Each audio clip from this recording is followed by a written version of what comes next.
Hello दोस्तों, house it going? क्या हाल चाल? I hope you are doing good and I welcome you back to JEE अनफर्स्ट, the ultimate platform for JEE and NEET aspirants जो physics में थोड़ा बहुत स्ट्रगल करते हो।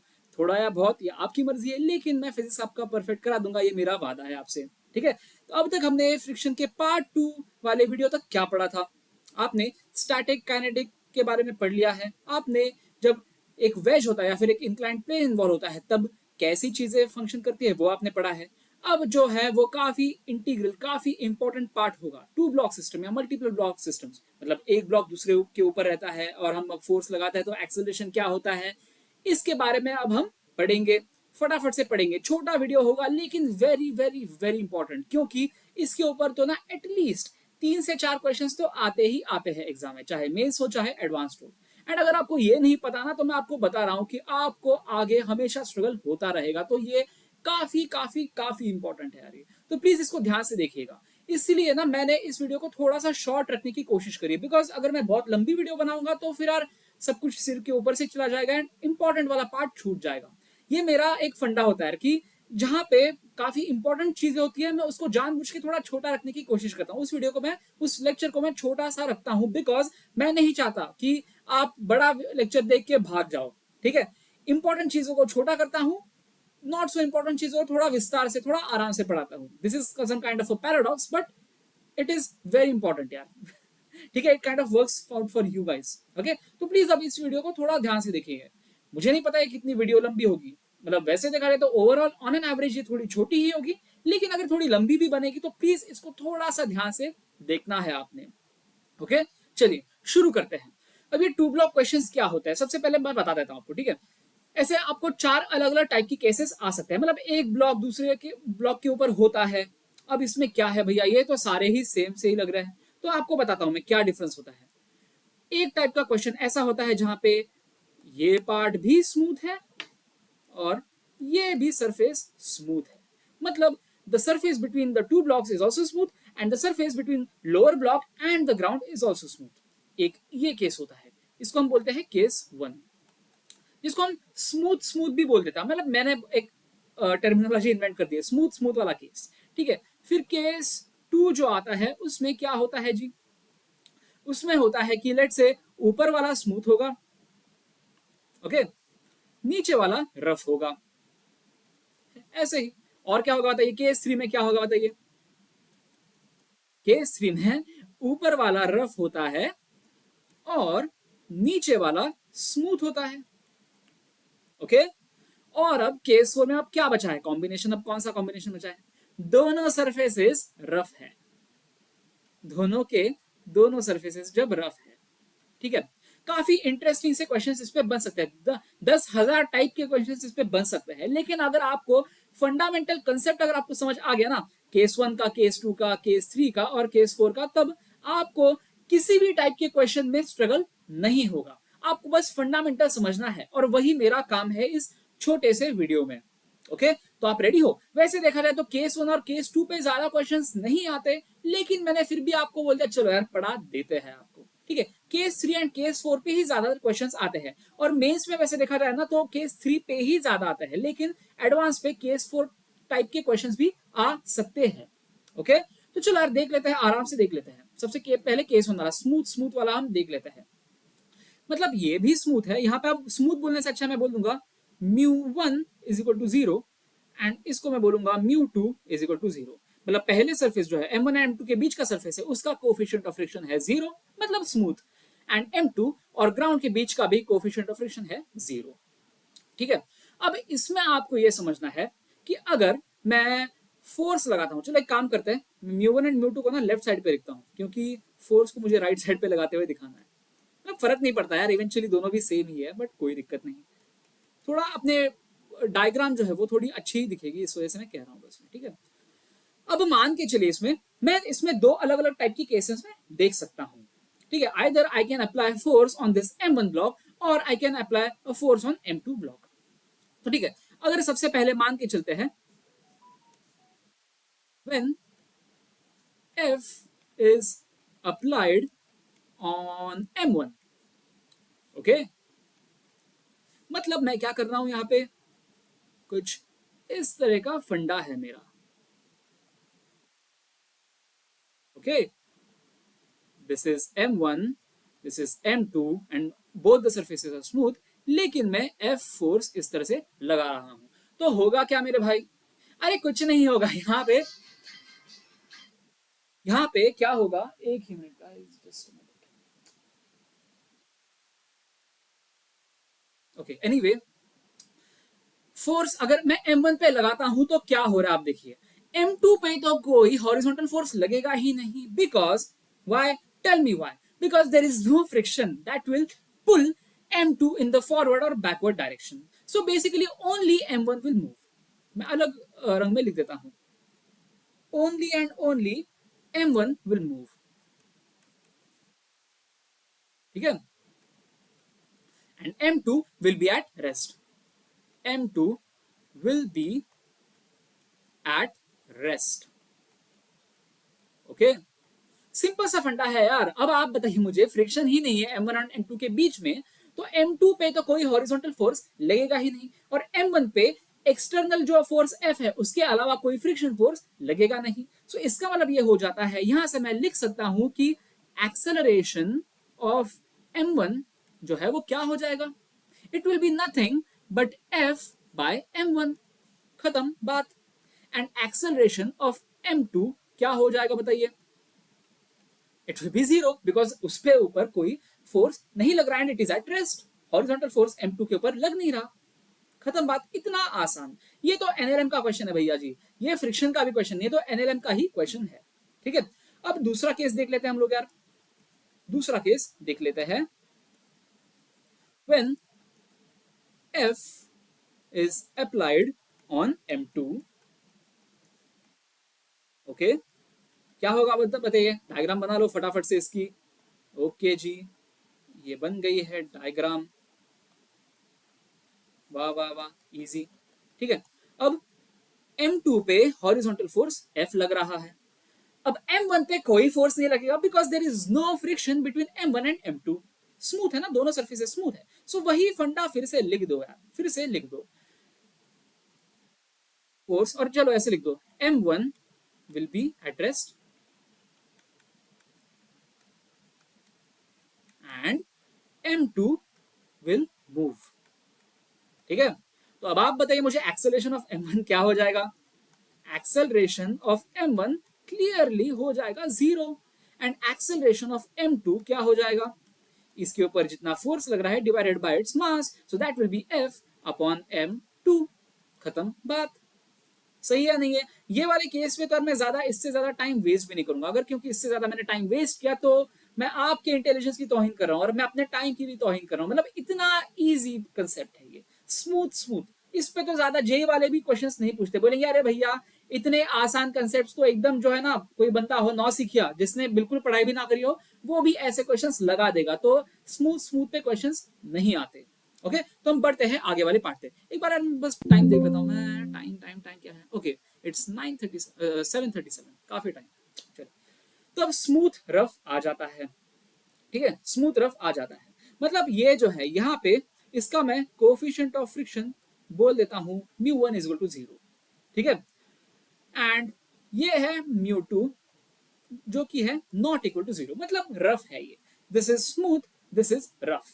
ठीक है, अब इसमें एक स्पेसिफिक केस है that we are applying force on upper block, इसमें we are applying force on the upper block F। ठीक है, अब ध्यान से देखिएगा होता क्या है। ठीक है, अब आप देखेंगे, आप ध्यान से भी देखने की जरूरत नहीं, आप ऐसे ही देख सकते हो यहाँ पे। अब ये जो बेचारा भैया है M1, ये M2 के साथ स्मूथ सरफेस पे है, तो again there will be no friction between M1 and M2, there will be no friction between M1 and M2। तो ये क्या होगा यार, फिर से वही चीज होगा, फिर से वही चीज होगा, यहाँ पे there no friction between M1 and M2, so again only M1 moves and M2 at rest पे ही रहेगा। मतलब यहाँ पे यार ये जो सरफेस है इसमें कोई रफ हो स्मूथ हो कोई फर्क नहीं पड़ता, क्यों, क्योंकि M1 एंड M2 के बीच में तो कोई फ्रिक्शन है ही नहीं, तो M2 पे कोई हॉरिजॉन्टल फोर्स लगेगा ही नहीं। वाह वाह वाह, इतना आसान। सो दैट मीन्स क्या हो जाएगा, अब बताइए मुझे क्या होगा। Acceleration of M1 will be what, it will B F upon M1, क्योंकि वही है इसके ऊपर हॉरिजॉन्टल लगने वाला फोर्स। और एक्सेलरेशन ऑफ M2 क्या हो जाएगा, ये हो जाएगा 0, क्योंकि M2 पे तो कोई नेट हॉरिजॉन्टल फोर्स नहीं लग रहा। खत्म बात यार। फोर्स ऑन अपर ब्लॉक हो, एंड अगेन सिमिलरली अगर लोअर ब्लॉक पे भी मैं अगर फोर्स लगाता हूं ना, तो ज्यादा कोई इंटरेस्टिंग फंडा नहीं होगा मेरे भाई, वो भी मैं बताता हूं क्यों। अब यहाँ पे क्या बताया मैंने, μ1 is to 0, that is friction, coefficient of friction between M1 and M2 0, मतलब ये है smooth surface. M1 and M2 के बीच में है smooth surface, where as M2 and ground के बीच में है 0। अरे भैया कुछ फर्क नहीं पड़ता, नहीं पड़ता फर्क, पड़ता है, पड़ता है। क्यों नहीं फर्क पड़ता है, देखिए क्यों नहीं फर्क, क्यों फर्क पड़ता है आप समझिए, इसमें थोड़ा सा ध्यान से आप समझिए, ठीक है। M1 एंड M2 के बीच में देयर इज नो फ्रिक्शन, लेकिन M2 एंड ग्राउंड के बीच में तो है ना मेरे भाई, समझिए आप मेरे बात को। M2 एंड ग्राउंड के बीच में है, मतलब ऐसा नहीं कि तुरंत ही चलना शुरू हो जाएगा, तुरंत वो चलना शुरू नहीं होगा, ठीक है। There is friction between M2 and ground, समझ आ रहा है आपको। सो इसका मतलब है, thus in order to move M2 will have to overcome limiting friction force, ठीक है। मतलब basically what I am saying is कि जो एक्सटर्नल फोर्स F है, उसकी वैल्यू लिमिटिंग फ्रिक्शन को ओवरकम करना पड़ेगा। बिल्कुल सही बात है। अब आप मुझे एक बात बताइए, यहाँ पे जो, अरे ये रंग अच्छा दिख नहीं रहा क्या, ये ब्लू होने की वजह से, अब ये चलो कोई बात नहीं, एक काम करता हूँ मैं, अब फ्रिक्शन को दिखाने के लिए, M2 एंड ग्राउंड के बीच के फ्रिक्शन को दिखाने के लिए मैं ये N लगा देता हूँ, ये ग्रीन कलर से दिखा रहा हूँ मैं, ठीक है। ये है N, एज इन मैं ये कहना चाहता हूँ कि ग्राउंड M2 पे नॉर्मल फोर्स N लगा रहा है, M2 ग्राउंड पे नॉर्मल फोर्स N लगा रहा है, ये दिखाने के लिए मैंने ऐसे डबल फेसिंग एरो लगा दिया मैंने, ठीक है। मतलब ऐसे एक तरफ ये रे नहीं बनाया मैंने, एरो बना दिया, ठीक है, और लाइन बना दिया मैंने, ठीक है। This N indicates normal reaction that the ground exerts on M2, ये नीचे वाला N represents the normal reaction that M2 exerts on the ground, ठीक है। फर्क नहीं पड़ता, फर्क नहीं पड़ता। तो यहां से लिमिटिंग फ्रिक्शन क्या आता है बताइए यार आप, μ2 टाइम्स N, μ2 टाइम्स N, और N क्या है बताइए, M1 और M2 दोनों का वजन है यहाँ पे भैया जी। So that means FL is equal to M2 times of M1 plus M2 times of G। समझ आया आपको। सो इसका मतलब ये हो जाता है, यहाँ पे ये इसको बक्से में लिख देता हूं मैं। सो दैट मीन्स अब मैं यहाँ पे लिखूंगा, thus F has to be greater than μ2 times of M1 plus M2 times of G for M2 to move। समझ आया आपको, बिल्कुल सही से समझ आ गया आपको। एंड उस केस में हम बोल देते हैं when F is greater than μ2 times M1 plus M2 times of G, तब हम एक्सेलरेशन ऑफ M2 बोल देंगे, acceleration of M2 is equal to, क्या हो जाएगा बताइए, F माइनस ऑफ, ये जो है फिर से लिख दो कोई दिक्कत नहीं, μ2 times of M1 plus M2 into G upon क्या हो जाएगा, मास ऑफ M2, खत्म बात। This is acceleration of M2। सही बात है या नहीं है, समझ आया या नहीं आया ये। F जो माइनस लिमिटिंग फ्रिक्शन जो लगेगा, that will be the net force acting on M2, net horizontal force acting on M2, and divided by mass, that is M2, that will give you the acceleration of M2। सही बात है। And अब बात बताइए, acceleration of M1 क्या हो जाएगा, acceleration of M1 तो 0 ही है मेरे बबुआ, क्योंकि इस पे तो कोई हॉरिजॉन्टल फोर्स नहीं लग रहा बबुआ, क्यों? क्योंकि M1 और M2 के बीच में फ्रिक्शन नहीं है। इतना आसान। समझ आया आपको? इजी केसेस यार, ये वाले इजी केसेस है, उस वजह से ज्यादा इस पे क्वेश्चंस नहीं आते। अब जो है जिस पे क्वेश्चंस आ सकते हैं वो मैं केसेस आपके साथ डिस्कस करता हूं। ठीक है, rough and smooth. Rough and smooth मतलब क्या है कि मान के चलिए कि ये इस तरह से है, μ1 is not equal to 0 and μ2 is equal to 0। मतलब M1 एंड M2 के बीच का सरफेस है rough, where M2 and ground के बीच का सरफेस है स्मूथ। ठीक है, ऐसे क्वेश्चंस आते हैं। अब समझते हैं इसमें क्या है, ये वाला स्पेसिफिक सब केस जो है, इसमें we are applying force F on the upper block. We are applying force F on the upper block.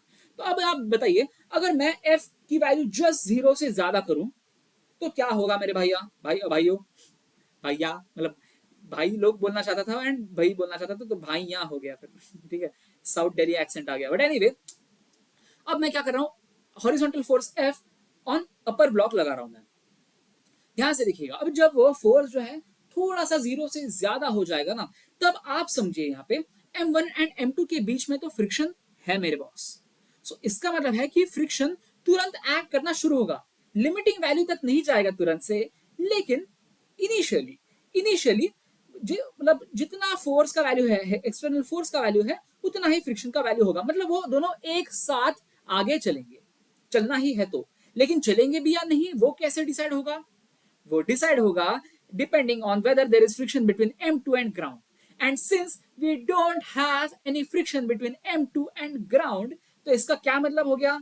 इसका मतलब ये हो गया मेरे बॉस कि जैसे ही हम नॉन जीरो फोर्स लगाते हैं, जस्ट थोड़ा सा जीरो से वैल्यू बढ़ा के अगर हम एक एक्सटर्नल फोर्स F लगाते हैं ना, तो ये सिस्टम चलना शुरू हो जाएगा।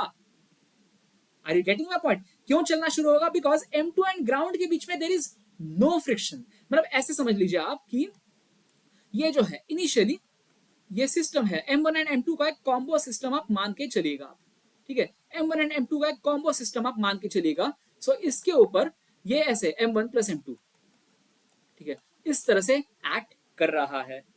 वाह वाह वाह, समझ आया आपको? ये होगा इनिशियली, ये थ्रू आउट नहीं होगा, समझिए आप। इनिशियली ये इतना होगा। ठीक है, when F is increased from 0 gradually, ठीक है, क्या होगा इनिशियली?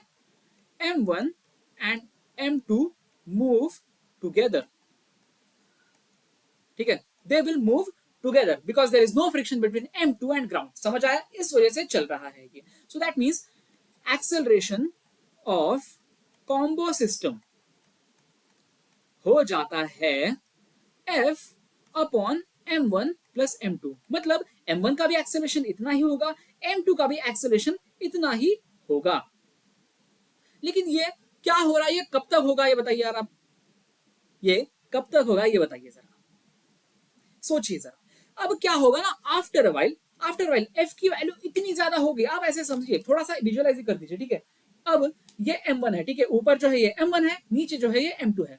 मैं धीरे धीरे इनको खींच रहा हूँ, ये धीरे धीरे खींच रहा हूँ, तो ये एक साथ आ रहा है। लेकिन अब मैं एकदम जोर का झटका लगाऊं M1 पे, मतलब F की वैल्यू बहुत ज्यादा हो गई है। तो अब क्या होगा बताइए? Friction between M1 and M2 is just not capable of pulling M2 with the same acceleration.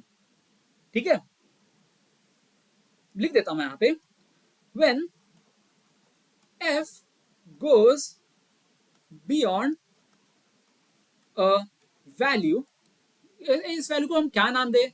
इस वैल्यू को मैं क्या नाम दूं? चलो बोल देते हैं F नॉट। ठीक है, if F goes beyond a value F not, friction between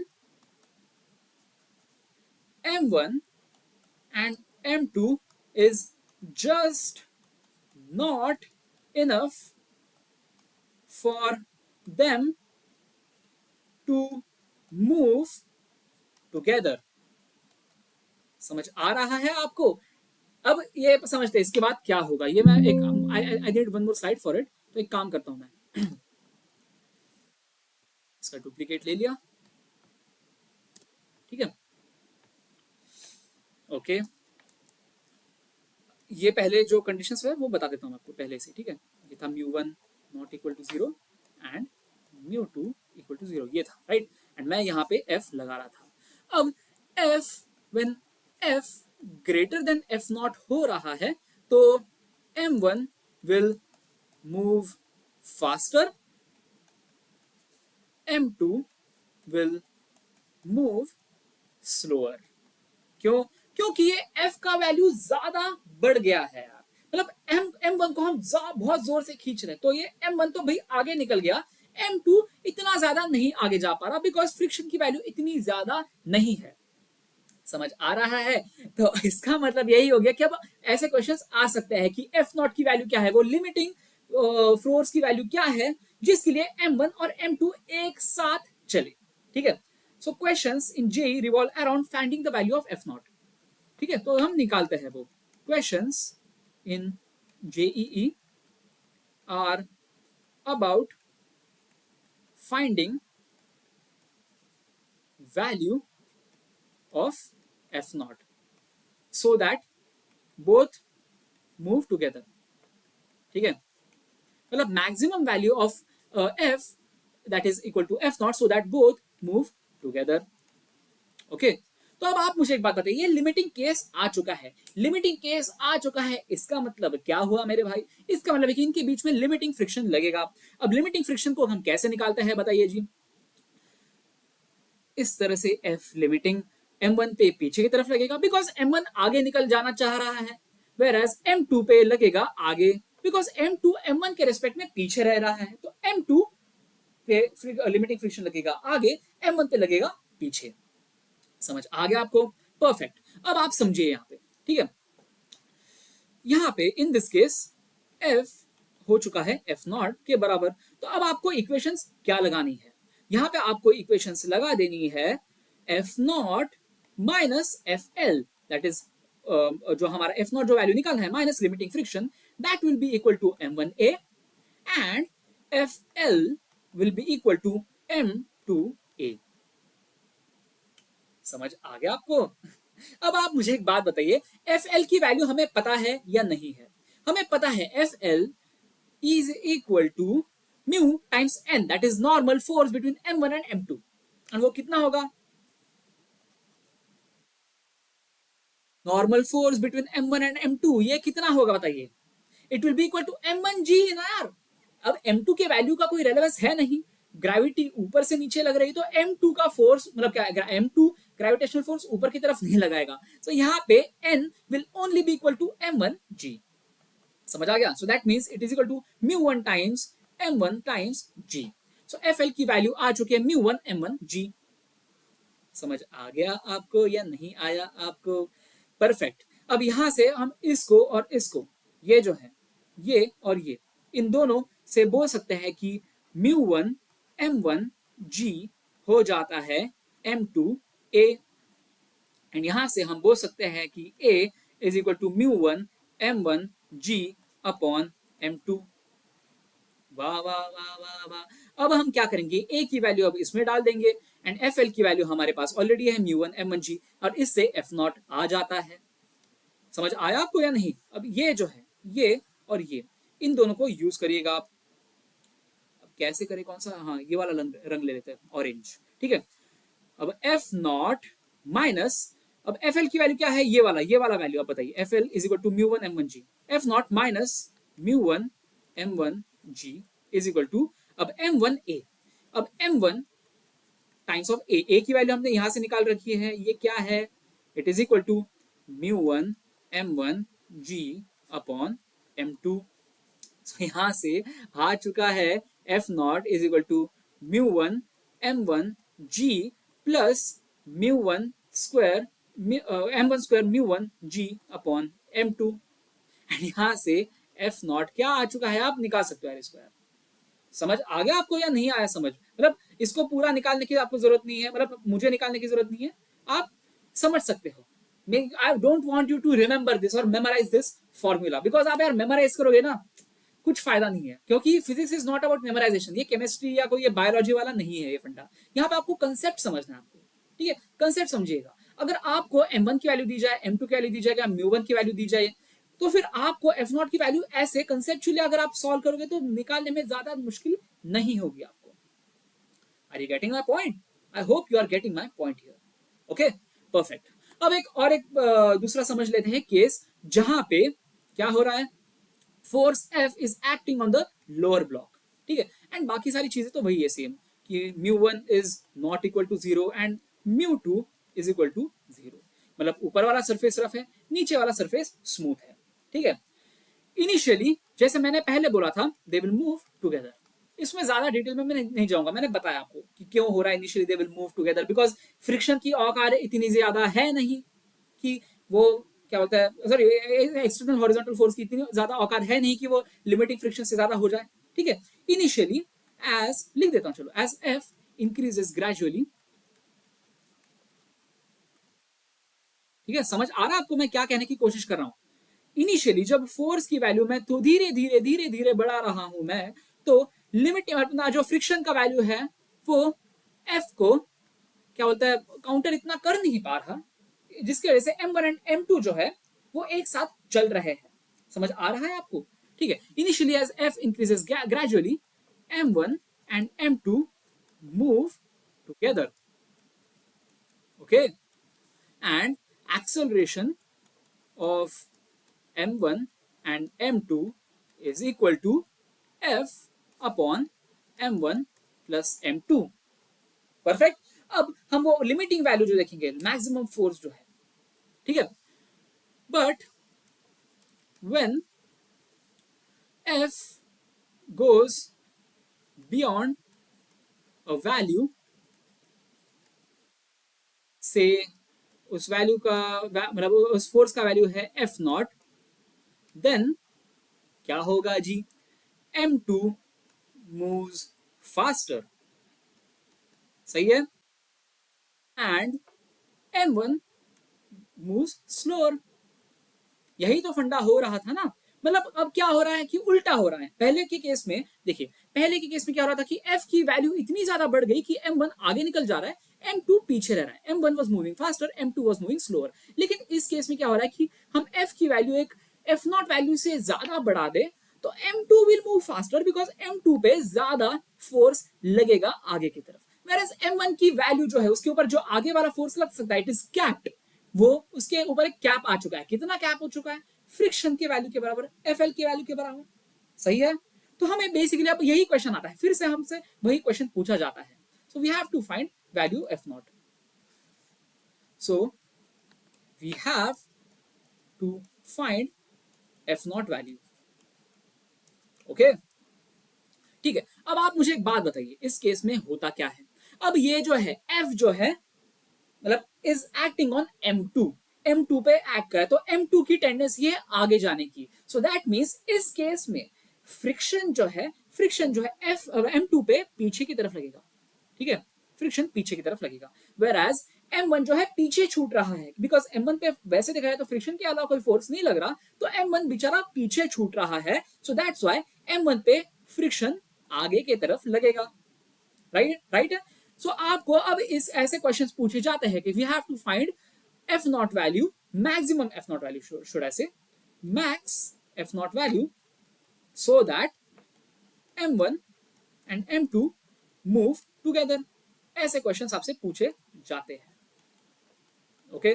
क्या डरना भाई, क्या डरना, क्यों डरना? आसान क्वेश्चंस होता है, ठीक है। अब इसमें हम क्या करेंगे बताइए। M1 का FBD बनाइए आप। M1 पे कौन सा फोर्स लग रहा है? M1 पे तो सिर्फ FL फोर्स लग रहा है ना आगे की तरफ। So FL is equal to M1A। और M2 पे क्या फोर्स लग रहा है बताइए? F आगे की तरफ, और should I say F naught, because we are trying to find out maximum value of F which is equal to F naught, so that they move together। तो F naught minus FL is equal to M2A। बिल्कुल सही बात है boss, ठीक है। और यहाँ पे ये थोड़ा सा गंदा सा दिख रहा है तो मैं इसको अच्छे से लिख देता हूँ, एक मिनट। अब दिख रहा है आपको, समझ आ रहा है आपको? We have to find maximum F naught value so that M1 and M2 move together. तो अब M1 का free body diagram, FL is equal to M1A, ये आगे की तरफ एक्सेलरेशन A के साथ जा रहा है। Whereas M2 का free body diagram, F is motion causing force, और शुड ऐसे यहाँ पे हमने F की वैल्यू F0 डाली, तो F0 is motion causing force whereas FL is motion opposing force, तो F0 minus FL is equal to M2A हो जाता है। बट यहाँ पे क्या हो जाएगा बताइए, FL की वैल्यू क्या है, FL की value again it is equal to μ1 m1g, because normal force between m1 and m2 is mu1, sorry, normal force between m1 and m2 is m1g, so that means FL की value हो जाएगी μ1 m1g। Perfect, ठीक है। अब हम क्या करेंगे, यहां से FL की वैल्यू μ1 m1g डाल के इसको इक्वेट करेंगे m1a से। कर दो यार, क्यों ही नेकी और पूछ पूछ क्यों ही रुक रहे हो भैया जी, ठीक है। तो यहां से आ जाता है μ1 m1g is equal to m1a। सो यहां से a का वैल्यू आ जाता है कितना, कितना आ जाएगा बताइए, कितना आ जाएगा, सही कर रहा हूं ना मैं, ठीक है कूल। a हो जाता है μ1g, बिल्कुल सही बात है। अब ये a की वैल्यू आप इसमें डाल दीजिएगा और FL की वैल्यू μ1 m1g डाल देगा, तो आपकी वैल्यू F0 की आ जाएगी एकदम चकाचक, ठीक है। दिखाते हैं, हम आपको दिखा भी देते हैं, ठीक है। अब F0 माइनस, अब FL की वैल्यू क्या है, यहाँ पे हमने लिख रखा है, ये है μ1 m1g बराबर, अब ये किसके बराबर है, M2A के बराबर है, M2 टाइम्स ऑफ A क्या है, A इज μ1g, तो ये μ1g डाल दीजिएगा। सो अब यहां से F0 की वैल्यू आ चुकी है μ1 times of m1 plus m2 times of g के बराबर। समझ आया, मैंने इसको बस यहाँ पे ले गया हूं मैं, μ1 m1g प्लस μ1 m2g हो गया, so that means F0 हो जाएगा μ1 times of m1 plus m2 times of g। This is the maximum force F that can be applied on the lower block so that m1 and m2 both move together। समझ आया आपको, समझ आ जाना चाहिए आपको यार यहाँ पे। आई hope it is clear, okay. अब रफ एंड रफ, ये तो यार काफी टफ, मतलब काफी टफ नहीं, ये थोड़ा सा आपको depends from case to case, तो इसमें मैं इतना ज्यादा, जैसे मैंने यहाँ पे F0 की वैल्यू, यहाँ पे भी F0 की वैल्यू निकाल रखी है, वैसे मैं वैल्यूज नहीं निकाल पाऊंगा, because it varies from case to case यार, बिकॉज μ1 की वैल्यू अगर ज्यादा हो, μ2 की कम हो, या फिर μ1 की कम हो, μ2 की ज्यादा हो, उसके ऊपर कौन सा ब्लॉक कैसे हिलेगा ये बहुत ज्यादा वैरी करता है। सो इसकी वजह से आई am not gonna give out the general value of F0 या ऐसे कुछ, मैं बस आपको फंडा समझाऊंगा, मैं आपको बस कंसेप्ट एक्सप्लेन करूंगा कि होता क्या है, and I am not even gonna right it down on the slide, आपको मैं वर्बली बताऊंगा, बिकॉज राइट डाउन करना ये एक निबंध बन जाएगा, मैं यहाँ पे निबंध, यहाँ पे मैं ऐसे लिखने के लिए नहीं आया हूँ, और ऐसे लिखूंगा तो भी आपको कुछ समझ नहीं आएगा, मजा नहीं आएगा वो, ठीक है। आप ध्यान से देखिएगा, ठीक है, ध्यान से आपने देखना है यहाँ पे, ठीक है, होता क्या है आप समझिएगा यहाँ पे। अब क्या है, M1 and M2, M1 and M2 के बीच का भी सरफेस रफ है, M2 एंड ग्राउंड इसका बीच का भी सरफेस रफ है, ठीक है, and we are applying a horizontal force F on M1 here, on M1 here. तो आप सबसे पहले बताइए, सोचिए सोचिए सोचिए सोचिए सोचिए सोचिए, क्या होगा, will the block M1 move first, or will the block M2 move first, or will the system M1 and M2 together move first? सोचना है यहाँ पे क्या होगा बताइए। अब आप मुझे एक बात बताइए, लेट्स से मैं आपको एक हाइपोथेसिस दे रहा हूं मैं, ठीक है, let's say μ1 m1g, okay, is greater than μ2 times of m1 plus m2g। अब क्या होगा, इसका मतलब क्या होगा बताइए, इसका मतलब ये है कि यहाँ पे जो M1G ने अपना कांटेक्ट छोड़ने के लिए, मतलब जो लिमिटिंग वैल्यू है M1 एंड M2 के बीच के फ्रिक्शन की, वो उसकी वैल्यू ज्यादा हो गई है compare to the limiting value between the limiting value of friction between M2 and ground. इस केस में ये होता है कि the system M1 and M2 combo will start moving together before M1 loses contact with M2, or loses contact से ज्यादा M1 moves with a different acceleration than M2। Are you getting my point? Let me put it forward again in words।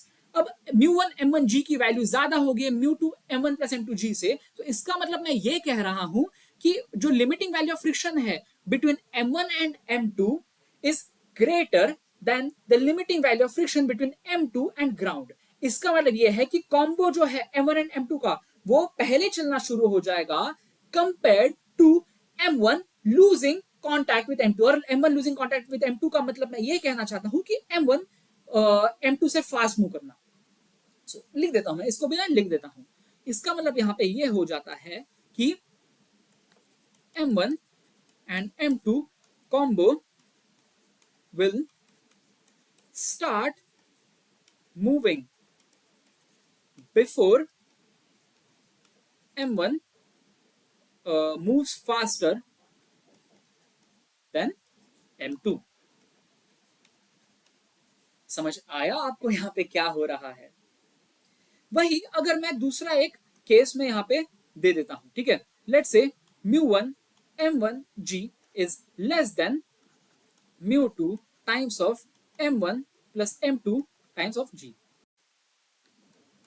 अब इस case में क्या होगा? अरे मेरे भाई, ये mu1 m1 g जो है, मतलब जो limiting friction between m1 and m2 है, वो कम है compare to the limiting friction between m2 and ground. So m1 बोलेगा ए भाई मैं तेरे लिए रुक नहीं रहा, मैं तो आगे निकल जा रहा हूं मेरे भाई। सो इस वजह से m1 will start moving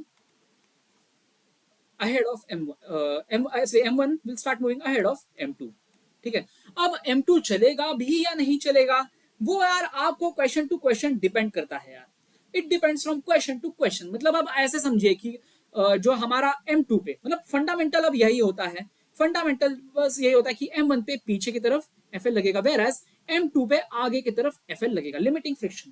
तो अगर mu1 times of m1 g जो है, it is just not capable enough of overcoming the limiting value of friction between m2 and the ground, तो फिर तो चलेगा ही नहीं मेरे भाई, m2 चलेगा ही नहीं। लेकिन अगर FL की वैल्यू ज्यादा है तो शायद वो चल सकता है, वो शायद चल सकता है, लेकिन वो m1 के साथ चलेगा, m2 से पीछे रहेगा। That depends on the question, जो जिसमें m1 की वैल्यू अलग होगी, m2 की वैल्यू अलग, इसमें हम जनरलाइज नहीं कर सकते यहाँ पे। ठीक है, मैं बस आपको एक रैंडम केसेस में बता रहा हूँ यार, आपको कैसे कैसे चीजें हो सकती है। यहाँ पे I am not gonna write any equation और I am not gonna write any formula, आपको वो देख के समझना है। मैं आपको क्वेश्चन से अगर समझाऊंगा ना तो आई थिंक आपको इसे समझ आएगा। So wait for the question, okay. And similarly आपको मैं बस बता दे रहा हूँ कि होता क्या है। यहाँ पे I am not even gonna right जो मैंने पिछले साइड में लिखा था, मैं बस आपको बता दे रहा हूँ यहाँ पे क्या हो रहा है। हम अब लोअर ब्लॉक पे एक हॉरिजॉन्टल फोर्स F लगा रहे हैं। अब यहाँ पे ऊपर वाला भी सरफेस रफ है, नीचे वाला भी रफ है मेरे भाई। ठीक है, अब यहाँ पे चीजें थोड़ी सी इंटरेस्टिंग होगी, थोड़ी सी इंटरेस्टिंग होगी। अब यहाँ पे क्या होगा ना, समझिएगा। फॉर एनी ब्लॉक, ठीक है, एनी ब्लॉक टू मूव, अब यहाँ पे कैसे होगा, फोर्स की जो वैल्यू है ना, it has to be greater than mu2 times of m1 plus m2 times of g। सोचिएगा क्यों, सोचिए जरा यार। अब आप बोलोगे भैया यहाँ पे mu1 times m1 times g से ज्यादा वैल्यू होगी फोर्स की तो नहीं चलेगा क्या? मतलब इनके बीच में जो m1 एंड m2 के बीच में जो फ्रिक्शन है उससे अगर ज्यादा वैल्यू होगी f की तो नहीं चलेगा क्या मेरे भैया? नहीं चलेगा। क्यों? क्योंकि यार अब यहाँ पे आप समझिए कि अगर ये जो है सिस्टम जो है वो चलना, m1 एंड m2 के बीच में जो रिलेटिव मोशन जो है वो कब शुरू होगा? जब m2 थोड़ा सा तो चलना शुरू करेगा मेरे भाई। मतलब ऐसा नहीं है कि m1 एंड m2 को हम इंडिपेंडेंट सिस्टम की तरह देख सकते हैं ना। पहले केस में m1 एंड m2 को हम देख सकते थे, बस ग्राउंड का यहाँ पे कांटेक्ट नहीं आ रहा था जब हम फोर्स ऑन अपर ब्लॉक को कंसीडर कर रहे थे। मतलब m1 अगर चलना शुरू कर जाए ना तब भी रिलेटिव स्लाइडिंग शुरू हो चुकी थी एंड देयरफॉर फ्रिक्शन का आना शुरू हो चुका था। लेकिन अब m2 का फंडा यह है ना, जब तक m2 थोड़ा सा ही क्यों ना सही, जब तक m2 चलना शुरू ना करे ना तो m1 एंड m2 के बीच में फ्रिक्शन नहीं आएगा, नहीं आएगा, नहीं आएगा। Okay, are you getting my point? For any block, मतलब m1 एंड m2 में से कोई भी चलना शुरू हो जाएगा तो हमारा f का जो वैल्यू है वो कम से कम mu2 times of m1 plus m2 g के बराबर होना जरूरी है। समझ आया आपको? अब इसमें एक क्वेश्चन पूछा जा सकता है कि for m2 to move faster than m1 क्या वैल्यू होनी चाहिए f0 की। तो अब ये क्वेश्चन देख लेते हैं, ठीक है, ठीक है। For maximum value of f equal to f0 so that, क्या क्वेश्चन अब यहाँ पे, m1 and m2 move at same acceleration, और move with same acceleration, at same acceleration नहीं, विद सेम एक्सेलरेशन। ठीक है, समझ आ गया आपको? अब हमको ये जानना है कि अब वो एक साथ चले तो मतलब उसके लिए maximum value of force is equal to F naught कितना होना चाहिए, अब वो हम देखेंगे। ओके चलो अब देखते हैं हम लोग। Okay start. अब इस पे M2 पे आप बताइए, M2 का फ्री बॉडी डायग्राम बना दीजिएगा। M2 पे फोर्स आगे की तरफ कौन सा लग रहा है, एफ नॉट। अब पीछे की तरफ कौन कौन से फोर्सेस लग रहे हैं, एक तो ये जो ग्राउंड में नीचे वाला जो फोर्स है ये एफ एल, जो हमने लिमिटिंग फ्रिक्शन निकाला था ना M2 एंड ग्राउंड के बीच में, वो कितना है, वो है μ2 times of M1 plus M2 times of G। सही बात है, क्यों यार, लिमिटिंग है ना, अब लिमिटिंग का फंडा आ चुका है, क्योंकि अब घर्षण तो हो रहा है, काइनेटिक फ्रिक्शन आ चुका है मेरे भाई। ठीक है, so F not minus of μ2 times of M1 plus M2G, बस इतना ही फ्रिक्शन फोर्स होगा क्या? अरे नहीं मेरे भाई, M1 एंड M2 के बीच का जो फ्रिक्शन फोर्स है वो भी तो होगा ना, तो अब वो भी हमको निकालना पड़ेगा। अब वो कितना होगा बताइए, इसके ऊपर वो कितना फ्रिक्शन फोर्स पीछे की तरफ लगेगा बिटवीन M1 एंड M2, वो हो जाएगा μ1 M1G। सो इसका मतलब ये हो गया कि अब बेचारे M2 पे आगे की तरफ तो एफ नॉट लग रहा है, लेकिन पीछे की तरफ ये भी लग रहा है और ये भी लग रहा है। μ1 times of M1 plus M2G ये भी फ्रिक्शन फोर्स लग रहा है, और माइनस μ1 M1G ये भी एक फोर्स लग रहा है पीछे की तरफ। अनफॉर्चुनेट, कोई दिक्कत नहीं। ठीक है, सो ये हो जाता है M2 A के बराबर। ठीक है, वेराज अब M1 पे कौन कौन से फोर्सेस लग रहे हैं, M1 तो बेचारा आराम से बस एक ही फोर्स का मारा है, कितना लगेगा इसके ऊपर, इसके ऊपर तो आगे की तरफ उतना ही फ्रिक्शन फोर्स लगेगा, μ1 M1G। ठीक है, समझ आ रहा है ना, M1 एंड M2 के बीच में, मतलब जब मैं V1 M1G कह रहा हूं तो इसका मतलब ये था कि M2 पे पीछे की तरफ ये फोर्स लग रहा है, वेराज M1 पे equal and opposite reaction force लगेगा आगे के तरफ। सो इसका मतलब ये हो जाएगा कि μ1 M1G इज इक्वल टू हो जाएगा कितना, M1A, एंड यहां से हम बोल देंगे कि A हो जाएगा μ1G के बराबर। एंड हम अब A की वैल्यू डाल के we can find the value of F naught. समझ आ गया? मैं ये वैल्यू नहीं निकालूंगा क्योंकि यार ये बहुत लंबा चौड़ा हो जाएगा, मुझे नहीं निकालना यार। ओके निकालू क्या या हो जाएगा आपसे? चलो देख लेते हैं यार, निकाल सकते हैं, अगर कुछ बढ़िया सा इंसाइट आ जाए तो, यू नेवर नो। ठीक है, तो ये A की value is equal to μ1G डाल दो, यहाँ पे μ1G डाल दो और देखते हैं क्या आता है। ओके तो यहां से आ जाता है, यहां से और यहां से आ जाता है F not minus of μ2 times of M1 plus M2G minus μ1 M1G is equal to μ1 M2G। हाँ हाँ, अरे तो इसको यहाँ पे ले जाओ, ये माइनस μ1 M1G को वहां पे ले जाओ, तो ये हो जाता है μ1 times of M1 plus M2G। ओ हो, अरे ये तो काफी परफेक्ट हो गया। यहां से हम कह सकते हैं कि एफ नॉट की वैल्यू यहां से हो जाती है μ1 plus μ2 times of M1 plus M2 times of G। वाह वाह वाह, सुभान अल्लाह सुभान अल्लाह। मतलब आपको समझ आ गया कि मतलब ये इसी केस में होता है जब हमको निकालना है maximum value of force F that can be applied on the lower block so that M1 and M2 move together. ठीक है, इसमें बहुत सारी चीजें हैं यार, मतलब आप ऐसे समझिएगा कि आपको we have to take into account the fact that both are rough and आपको फोर्स नीचे के ब्लॉक पे लग रहा है। ओके एंड हम एक्सेलरेशन को एक साथ मान रहे हैं, as in we are saying कि this is the limiting case, this is the limiting case.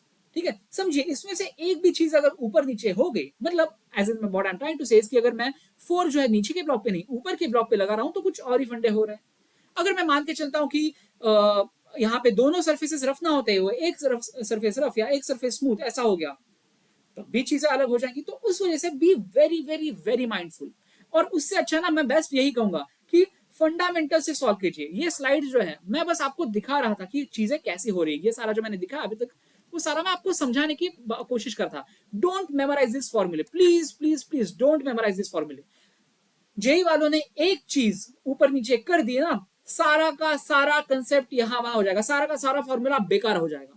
मतलब मैं आपको एक एग्जांपल भी दे सकता हूं कि एडवांस वाले कैसा ट्विस्ट ला सकते हैं। एडवांस वाले बोलेंगे कि नहीं ये हॉरिजॉन्टल फोर्स F नहीं, मैं आड़ा तीछा फोर्स लगा रहा हूं। तब चीजें अलग हो जाएंगी। क्यों अलग हो जाएंगी? क्योंकि हम अभी तक नॉर्मल जो है, नॉर्मल फोर्सेस जो है M1 एंड M2 के बीच में बस M1G मान रहे थे, एंड M2 एंड ग्राउंड के बीच में M1 प्लस M2G मान रहे थे। वही अगर मैंने फोर्स का कंपोनेंट एक दे दिया वर्टिकल डायरेक्शन में, तो सारा ही गड़बड़ा हो जाएगा। Are you getting my point? So please go with the fundamentals. Mains में तो यार ऐसे इतने आड़ी तिरछी चीजें नहीं आएंगी, ओके, बट आपको फिर भी एडवांस में आ सकती है। इस वजह से you have to be a bit mindful. Fundamental concept के साथ जा के आपको क्वेश्चन सॉल्व करने हैं मेरे भाई। कर लोगे आप? परफेक्ट। तो एक पीवाईक्यू देख लो यार, इसी के साथ पीवाईक्यू आप देख लो, ठीक है। The coefficient of static friction between the two blocks is 0.5। मतलब ये यहाँ पे कहना चाह रहे हैं कि 1 kg एंड 2 kg ब्लॉक्स के बीच में म्यू का वैल्यू है 0.5 and the table is smooth. मतलब लोअर ब्लॉक एंड जो टेबल है इनके बीच में स्मूथ सरफेस है। The maximum force that can be applied to move the two blocks together. मतलब ये कौन सा वाला केस है? ये वाला सरफेस केस है यहाँ पे। कौन सा यार? ये वाला, सॉरी ये वाला नहीं, रफ स्मूथ ना, ये वाला है, ये वाला है। तो आपको यहाँ पे क्या बना पता था? एक हमें एफ नॉट की वैल्यू निकालनी है, तो हम कैसे निकालते हैं? कर लेते हैं ना फटाफट। क्या दिक्कत है, क्या टेंशन है मेरे भाई?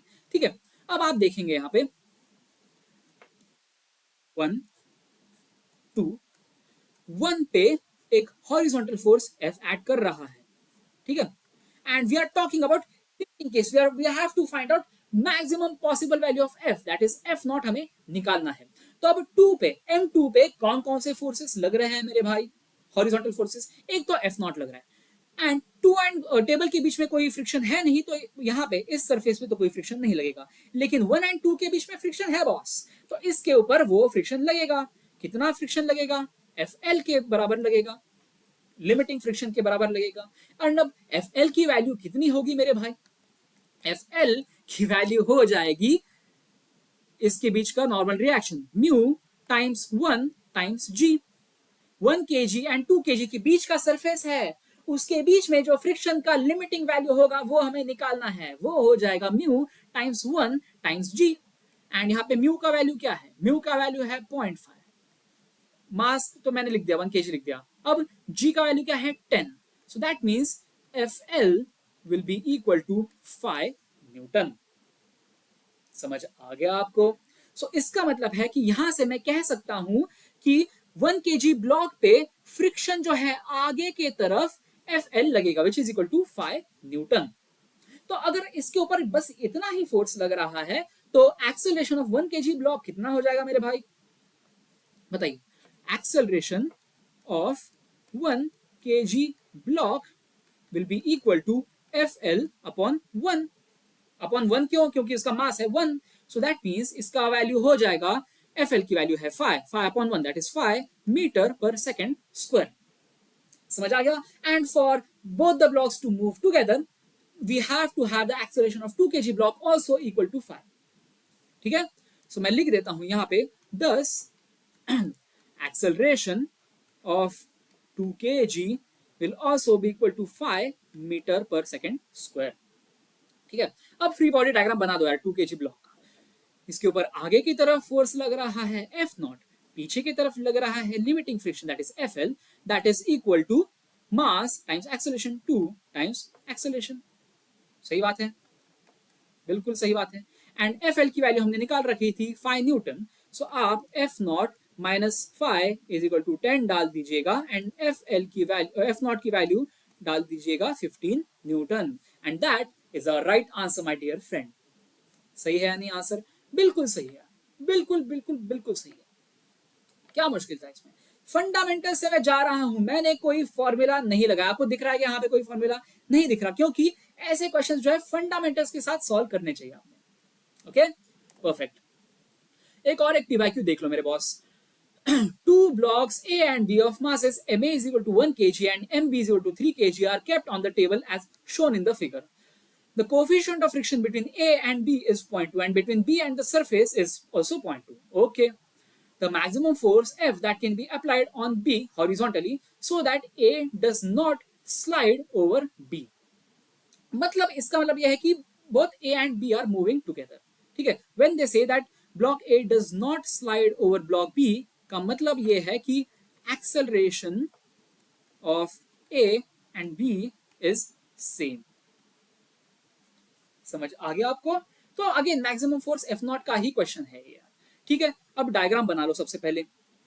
ठीक है, अब ए का मास क्या है? ए का मास है 1 kg। बी का मास क्या है? इसका मास है 3 kg। परफेक्ट। ठीक है, ऑल राइट। अब ये मैक्सिमम फोर्स का फंडा लग रहा है। ठीक है, अब आप मुझे एक बात बताइए कि हो क्या सकता है। सबसे पहले तो इसने 3 kg ब्लॉक ने तो चलना तो शुरू कर दिया है मेरे बॉस, चलना तो शुरू कर दिया है। मतलब F not is large enough कि वो 3 kg और टेबल के बीच का भी फ्रिक्शन ओवरकम कर जाए, but at the same time it is just enough कि 1 एंड 3 के बीच में जो फ्रिक्शन का वैल्यू है वो उतना ही हो ताकि 1 एंड 3 दोनों एक साथ मूव कर पाए, एज इन उनका एक्सेलरेशन सेम। मतलब लिमिटिंग केस आ रहा है, लिमिटिंग केस आ रहा है। कोई बात नहीं यार, हम निकालते हैं लिमिटिंग केस क्या है। अब सबसे पहले आप मुझे एक बात बताइए कि 3 kg एंड टेबल के बीच में जो फ्रिक्शन फोर्स होगा वो कितना होगा यार? वो बताइए कितना होगा? It will be equal to, इसको मैं कैसे बताऊं यार? एफ डैश बोल देता हूं मैं। ठीक है, इसको एफ डैश बोल देता हूं और एफ एल डैश बोल देता हूं, that is limiting friction between 3 kg and ground. अब एफ एल डैश क्यों बोला है? बिकॉज मैं इसको इसको मैं एफ एल बोलना चाहता हूं। ठीक है, समझ आ गया आपको? चलो अभी एफ एल डैश और एफ एल की वैल्यू यहाँ पे नहीं निकालते बिकॉज यहाँ पे बहुत ही क्लटर्ड हो जाएगा। बट आप इतना समझ लीजिए कि अगर एफ एल जो है और एफ एल डैश जो है वो दोनों भी 3 kg ब्लॉक पे पीछे की तरफ लगेंगे, बिकॉज 3 kg का टेंडेंसी जो है वो टेबल के साथ भी आगे जाने का टेंडेंसी है, इस वजह से 3 kg पे पीछे की तरफ फ्रिक्शन लगेगा। Whereas 1 kg and 3 kg में भी 3 kg आगे निकल जा रहा है 1 kg से, तो दैट्स व्हाई 3 kg पे भी एफ एल पीछे लगेगा। एंड अगर 3 एंड 1 के बीच में अगर एफ एल पीछे लग रहा है 3 पे, तो 1 पे लगेगा आगे। तो समझ आ गया? अब हमने सारे फोर्सेस हमने ड्रॉ कर दिए हैं, हॉरिजॉन्टल फोर्सेस हमने सारे के सारे ड्रॉ कर दिए हैं on 1 kg as well as 3 kg। अब एफ एल और एफ एल डैश की वैल्यू हम निकालते हैं फटाफट। अब एफ एल की वैल्यू क्या है मेरे भाई बताइए? Limiting friction. तो लिमिटिंग फ्रिक्शन निकालने में कोई आसान मुश्किल नहीं है। तो आप बताइए क्या है? यहां पे भी म्यू की वैल्यू दी गई है 0.2 between A and B, and between B and table उसकी भी म्यू की वैल्यू दी गई है 0.2। ठीक है, 0.2 दिख रहा है ना आपको? So that means F L that is friction between 1 and 3 हो जाएगा 0.2 टाइम्स ऑफ मास, मास है 1 टाइम्स ऑफ जी। समझ आ गया? Mu times N, mu times normal force. So that means यहां से आ जाता है एफ एल बराबर 2 न्यूटन। सही बात है। और अब एफ एल डैश की वैल्यू कैसे निकालेंगे भैया जी बताइए? अब 3 kg एंड टेबल के बीच में कोफिशिएंट ऑफ फ्रिक्शन है 0.2, लेकिन जो नॉर्मल रिएक्शन बिटवीन 3 एंड जो टेबल लग रहा है, it is not just 3g, it is 3 + 1g।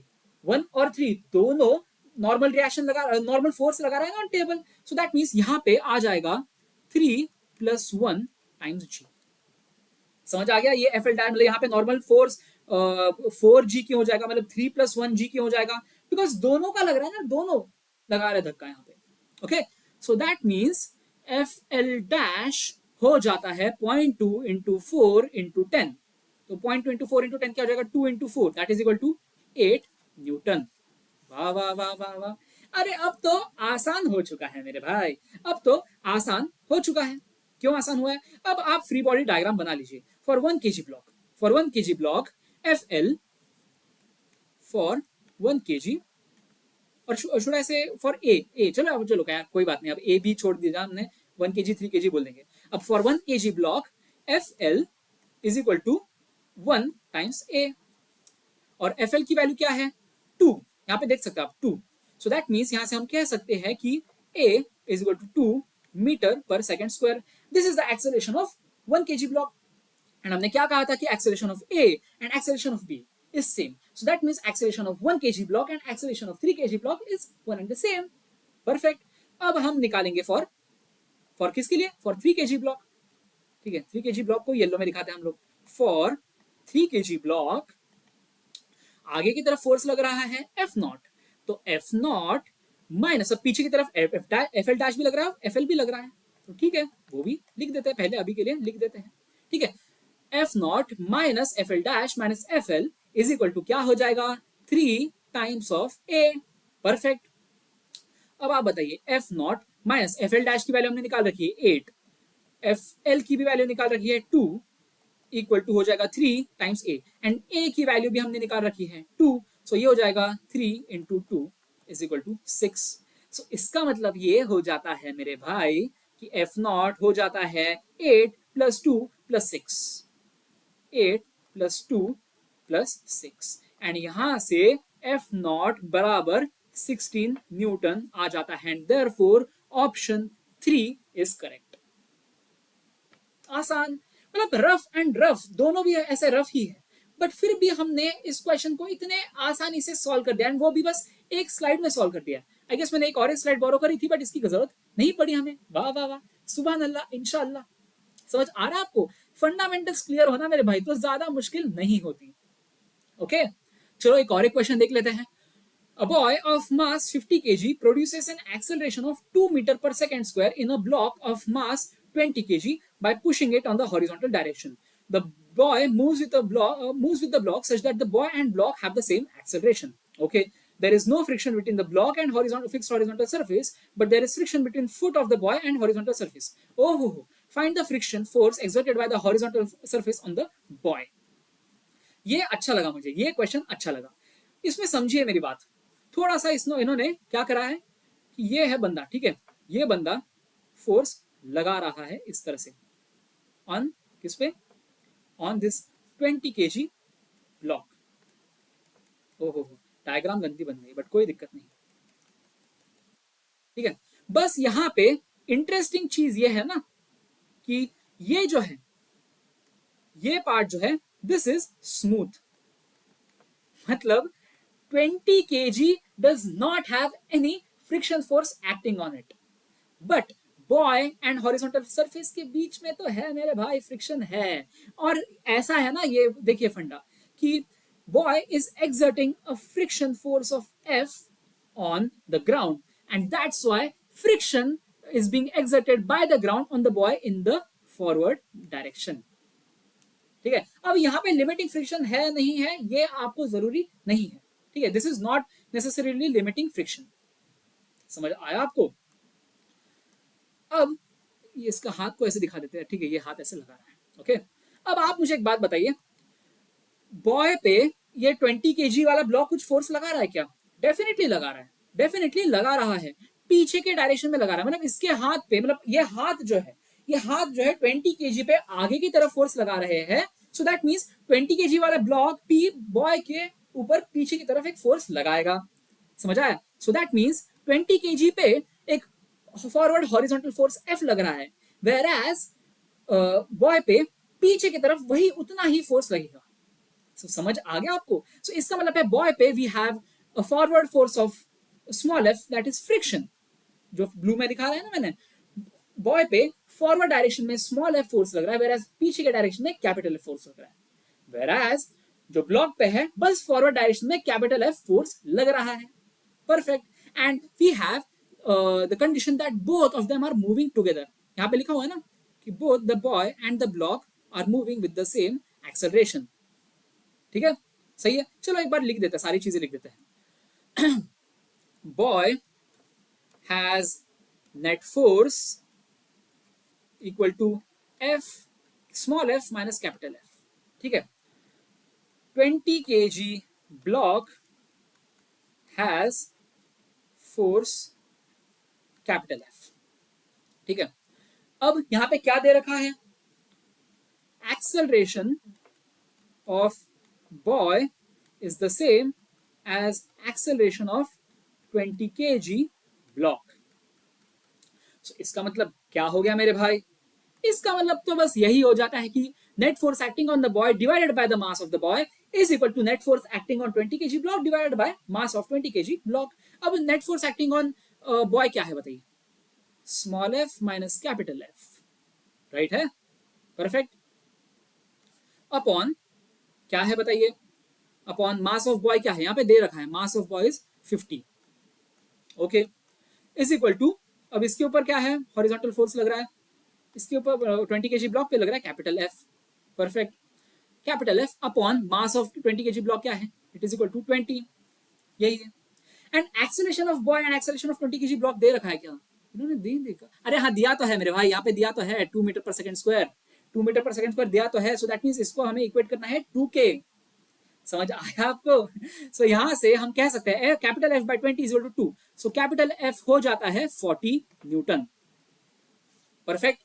अब आप ये वैल्यू है जो अब इन दोनों को आप यूज कर लो, इसको और इसको आप यूज कर लो, ठीक है, परफेक्ट है।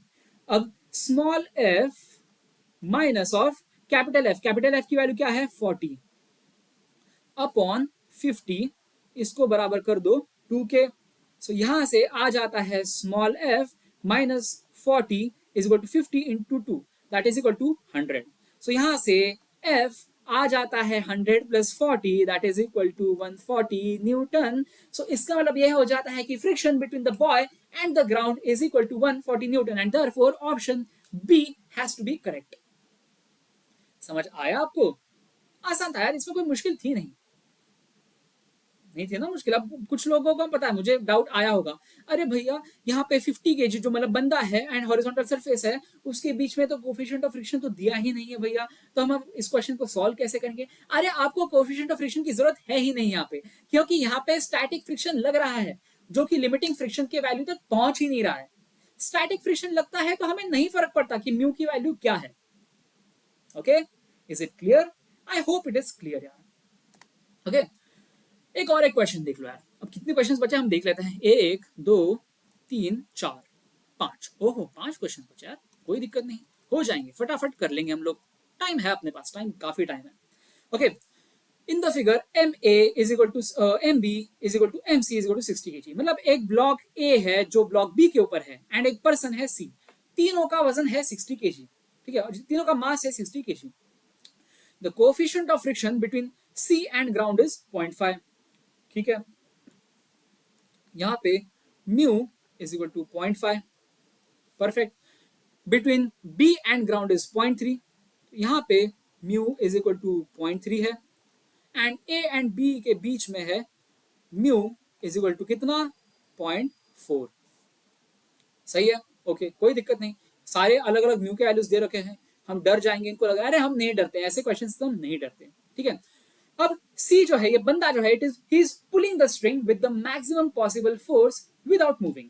ये मतलब हिल नहीं रहा, हिल नहीं रहा का मतलब क्या है कि सी का एक्सेलरेशन तो 0 है मेरे बॉस, ठीक है, एंड यहाँ पे ये भी दे रखा है कि he is pulling the string with maximum possible force, मतलब जितना भी फोर्स लगा सकता है, मतलब जितना भी इसको जो है जो, अब चलो ऐसे एक काम करता हूँ, डायग्राम ड्रॉ कर लेता हूँ सबसे पहले। यहाँ पे ये थोड़ी छोटी सी ना डायग्राम, तो उस वजह से बड़ा डायग्राम ड्रॉ करना जरूरी है। ओके ओके, ठीक है, ओके। अब ये जो बंदा है ऐसे वो इसको खींच रहा है, ठीक है, जोर लगा के हैशा, जोर लगा के हैशा, ऐसे ये खींच रहा है। तो अब क्या हो रहा है ना, जब ये खींचता है तो तनाव, एक टेंशन आ रहा है, जो टेंशन फोर्स इस बंदे पे आगे की तरफ लग रहा है, वेयर बी पे पीछे की तरफ लग रहा है।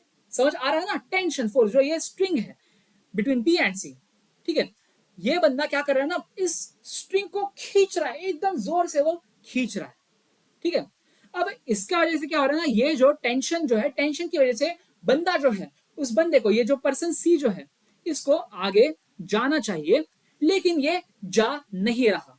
ये जा क्यों नहीं रहा मेरे बॉस? ये जा इस वजह से नहीं रहा बिकॉज वी हैव फ्रिक्शन। वाह वाह वाह वाह वाह, ये फ्रिक्शन लग रहा है, समझ आ गया आपको? एंड ये लिमिटिंग फ्रिक्शन होगा, this will be the limiting friction between C and the ground. क्यों भाई, क्यों लिमिटिंग फ्रिक्शन की बात क्यों कर रहे हो? Because we are talking about maximum possible force, as in we are talking about limiting value. समझ आ गया? सो इसका मतलब ये हो जाता है, यहां से हम कह सकते हैं कि टेंशन जो है between B and C, tension in the string between B and C is equal to F L, and F L की वैल्यू हो जाती है म्यू सी बोल देता हूं, coefficient of friction between C and ground, mu C times of mass of C times of G. सही है। अब म्यू सी की वैल्यू क्या है, यहाँ पे 0.5 दे रखा है, तो यहाँ पे बोल दीजिए 0.5 टाइम्स ऑफ मास ऑफ सी क्या है 60, टाइम्स ऑफ जी की वैल्यू है 10, सो यहां से हम कह सकते हैं कि टेंशन की वैल्यू आ जाएगी 0.5 into 6 into 10 or 0.5 into 60 into 10 or should I say 5 into 60 that is equal to 300 Newton. समझ आ गया। अब हम इस बंदे को हम पिक्चर से हटा देते हैं, अब इस बंदे का काम खत्म हो चुका है, ठीक है। अब हम ऐसा सिस्टम देखते हैं, बस ए है 60 kg वाला, बी भी है 60 kg वाला। अब इस पे एक हॉरिजॉन्टल फोर्स 300 न्यूटन लग रहा है। Perfect perfect. अब हमारे पास एक तो ये है स्ट्रिंग, ठीक है, इस तरह से कनेक्ट कर रही है इन दोनों ब्लॉक्स को, ठीक है, इन दोनों ब्लॉक्स को कनेक्ट कर रही है। Perfect perfect. अब आप समझिए यहां पे maximum values of friction at this point as well as this point हमें निकालना है, ठीक है। मतलब अब पॉइंट बोलने से अच्छा between this surface and this surface, ऐसे मैं बोलना चाहता था, ठीक है। अब आप बताइए यहाँ पे, अब मुझे F A max of F A L निकालना है, तो मैं कैसे निकालूंगा, ठीक है।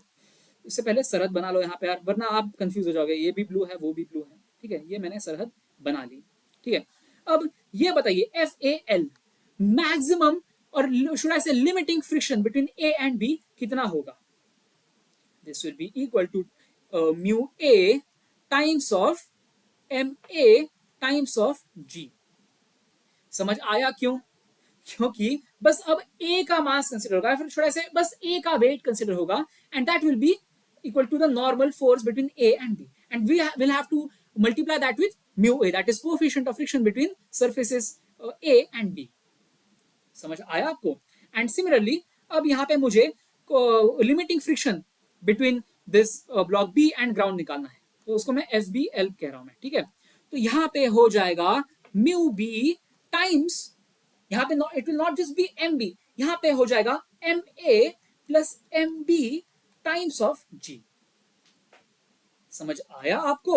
एंड अब यहाँ पे एक समझिए टेंडेंसी, समझिए यहाँ पे टेंडेंसी समझिए। अब ये 60 kg जो नीचे वाला जो ब्लॉक है वो लेफ्ट की तरफ मूव करने की कोशिश करता है, लेफ्ट की तरफ मूव करने की कोशिश करता है। दैट मींस ग्राउंड परसीव करेगा ए भाई ये जो बी ब्लॉक जो है, ये 60 kg वाला जो बी ब्लॉक है वो लेफ्ट की तरफ निकल रहा है, तो इस वजह से मैं इसके ऊपर फ्रिक्शन जो लगाऊंगा मैं राइट की तरफ लगाऊंगा, मैं राइट की तरफ लगाऊंगा। समझ आ रहा है आपको? एंड सिमिलरली अब एक बात यहाँ पे आप समझिए कि अब ये 60 ऊपर वाला जो है ए ब्लॉक है वो भी समझेगा कि ए भाई ये जो नीचे वाला 60 kg ब्लॉक है वो भी मेरे तरफ से लेफ्ट की तरफ निकल रहा है, सो उसकी वजह से मैं बी ब्लॉक पे राइट की तरफ ही फ्रिक्शन फोर्स लगाऊंगा। So that means B block पे दोनों सरफेसेस की वजह से फ्रॉम लेफ्ट टू राइट ही फ्रिक्शन फोर्स लगेगा। समझ आ रहा है आपको? समझ आ रहा है नहीं आपको? सो इसका मतलब है कि अब एफ ए एल भी जो होगा वो भी 60 kg नीचे वाले बी ब्लॉक पे वो राइट की तरफ होगा। समझ आ? अरे ये 60 से आप अगर कंफ्यूज हो रहे हो ना, तो let me do this thing, ऐसे कर देता हूं मैं, ठीक है, ऐसे कर देता हूं मैं ए एंड बी, ठीक है। अब थोड़ा क्लियर हो रहा है? अब आप समझिए कि ए पे मतलब बी पे ए और बी के सर्फेसेस के बीच का जो फ्रिक्शन है वो भी राइट की तरफ ही लगेगा, एंड बी एंड जो टेबल है, बी एंड ग्राउंड है, उसकी वजह से भी जो फ्रिक्शन है वो भी राइट की तरफ ही लगेगा। क्लियर है? एंड हम मान के चलते हैं कि ये टेंशन भी जो है, टेंशन एक है टी डैश बोल दो क्योंकि हमने पहले ही एक टी यहाँ पे बोल दिया है, ठीक है। अब T dash is the tension in this string, जो ये पुली से कनेक्ट हो रहा है ना वो टी डैश है, एंड हमें टी डैश ही तो निकालना है ना, हमें tension in the string connected to A वही तो निकालना है हमें, we have to find T dash, ठीक है। यहाँ पे लिख देता हूं we have to find T dash, ठीक है, टी डैश निकालना है हमें। अब एक काम कर लो यार, सीधा सीधा फ्री बॉडी डायग्राम बना लो फॉर बी। फॉर बी सबसे पहले बना दो आप, क्या होगा देखिए आप फॉर बी। अब इसके ऊपर मतलब इसका मोशन का टेंडेंसी होगा टुवर्ड्स लेफ्ट, सो इसकी वजह से motion causing force will be equal to 300 minus motion opposing force which will be equal to FBL minus FAL minus T is equal to इसका जो भी एक्सेलरेशन होगा हम वो देखेंगे, ठीक है। एंड यहाँ पे मूविंग है या विदाउट मूविंग लिखा, यहाँ पे लिख रखा है विदाउट मूविंग, यहाँ पे लिख रखा है। अरे यार क्या कर रहा हूँ मैं, छुपा दिया मैंने इसको। यहाँ पे ये भी दे रखा है कि इट इज नॉट मूविंग। अगर नहीं नहीं, ये सॉरी, यहाँ पे सी की बात करें, सॉरी, ये यहाँ पे सी की बात करें, sorry, very very very sorry, यहाँ पे सी की बात करें, सो यहाँ पे हम बी की बात नहीं कर रहे थे, सो यहाँ पे हम एक्सेलरेशन मान सकते हैं कुछ बी ब्लॉक का, तो इसको हम बोल देते हैं इसका एक्सेलरेशन होगा, चलो लेट से एम बी ए बी, ठीक है, तो इसको मैं बोल दूंगा एम बी ए बी। समझ आ रहा है आपको, दिख रहा है, ये मैं छुप जाता हूँ। अब आप देखिए 300 इज द मोशन, ये जो है मोशन कॉजिंग फोर्स लेफ्ट की तरफ एक्ट करने वाला, 300 minus F B minus F B L minus F L, as in ये जो फ्रिक्शन के जो वैल्यूज है, बी एंड सरफेस के बीच का फ्रिक्शन, ए एंड बी के बीच का फ्रिक्शन, ये F B L and F L, minus अब tension T dash, sorry T dash नहीं, टी नहीं लिखना था, टी डैश लिखना था, समझ आ गया, ये टी डैश ये वाला, is equal to mass of B times acceleration of B. ठीक है, समझ आ गया। ठीक है, बहुत सारे वेरिएबल्स है, लेकिन रुको जरा, सबर करो, सबर करो। अब मैं अगले स्लाइड पे जाऊंगा, बिकॉज यहाँ पे थोड़ा क्लटर सा हो चुका है। ठीक है, अगर क्लटर सही होने वाला था तो यार मैं नीचे लिख देता ना इसको चलो कोई बात नहीं, गलतियां सुधार लेता हूँ मैं अपनी। समझ आ गया, अब ये मैंने और थोड़ा क्लैरिटी से लिख दिया है मैंने। ठीक है, समझ आ गया ना, ये इसको फिर से एक्सप्लेन करूं मैं। For B motion causing force is 300 towards left minus motion opposing force है, एफ बी एल भी है, लिमिटिंग फ्रिक्शन का value between B and surface, and also limiting friction between A and B, तो ये F A L. ठीक है, तो minus F B L minus F A L minus T dash, ये T dash जो कि है स्ट्रिंग का टेंशन जो हमें निकालना है, यही तो निकालना है, is equal to M B times A B, that is mass of B times acceleration of B. Perfect. अब ये अगले पेज पे मैं लिख रहा हूं, यही चीज को मैं लिख रहा हूं। ठीक है, ज्यादा इसमें कुछ टेंशन मत लीजिए आप। Is equal to M B A B. ठीक है, अब F B L and F L की वैल्यू निकाली दो यार, बहुत टाइम हो गया, बहुत टाइम वेस्ट मैंने कर दिया। तो यहां से बोलिए आप एफ ए एल कितना हो जाता है, F A L mu A क्या है, mu A is equal to 0.4। देखिए बिटवीन ए एंड बी जो कोफिशिएंट ऑफ फ्रिक्शन है दैट इज इक्वल टू 0.4, तो मैं यहाँ पे लिख दूंगा 0.4 times of mass of A, mass of A is 60 times of G that is equal to 10। So यहां से एफ ए एल आ जाता है कितना यार, 4 इंटू 60, तो ये हो जाता है 240 newton. And similarly F B L हो जाता है बिटवीन बी एंड सरफेस क्या है, it is equal to 0.3 coefficient of friction, it is equal to 0.3 times of, अब दोनों ए एंड बी का मास हमें एड अप करना है, that is equal to 60 plus 60। समझ आ गया ना, ये बहुत बार समझा चुका हूं मैं कि ये दोनों क्यों होगा, for between B and ground surface हमें अगर नॉर्मल रिएक्शन निकालना है तो ए एंड बी दोनों का वेट देखना पड़ेगा यहाँ पे, तो 60 प्लस 60 टाइम्स ऑफ जी हो जाएगा यहाँ पे। ओके, सो यहाँ पे एफ बी एल हो जाता है 0.3 इंटू 120 इंटू 10, सो यहाँ पे हो जाएगा 120 into 3 that is equal to 360 newton. यहाँ पे एक नया ट्विस्ट आ गया है कहानी में, देखिएगा आप, यहाँ पे आप देखिएगा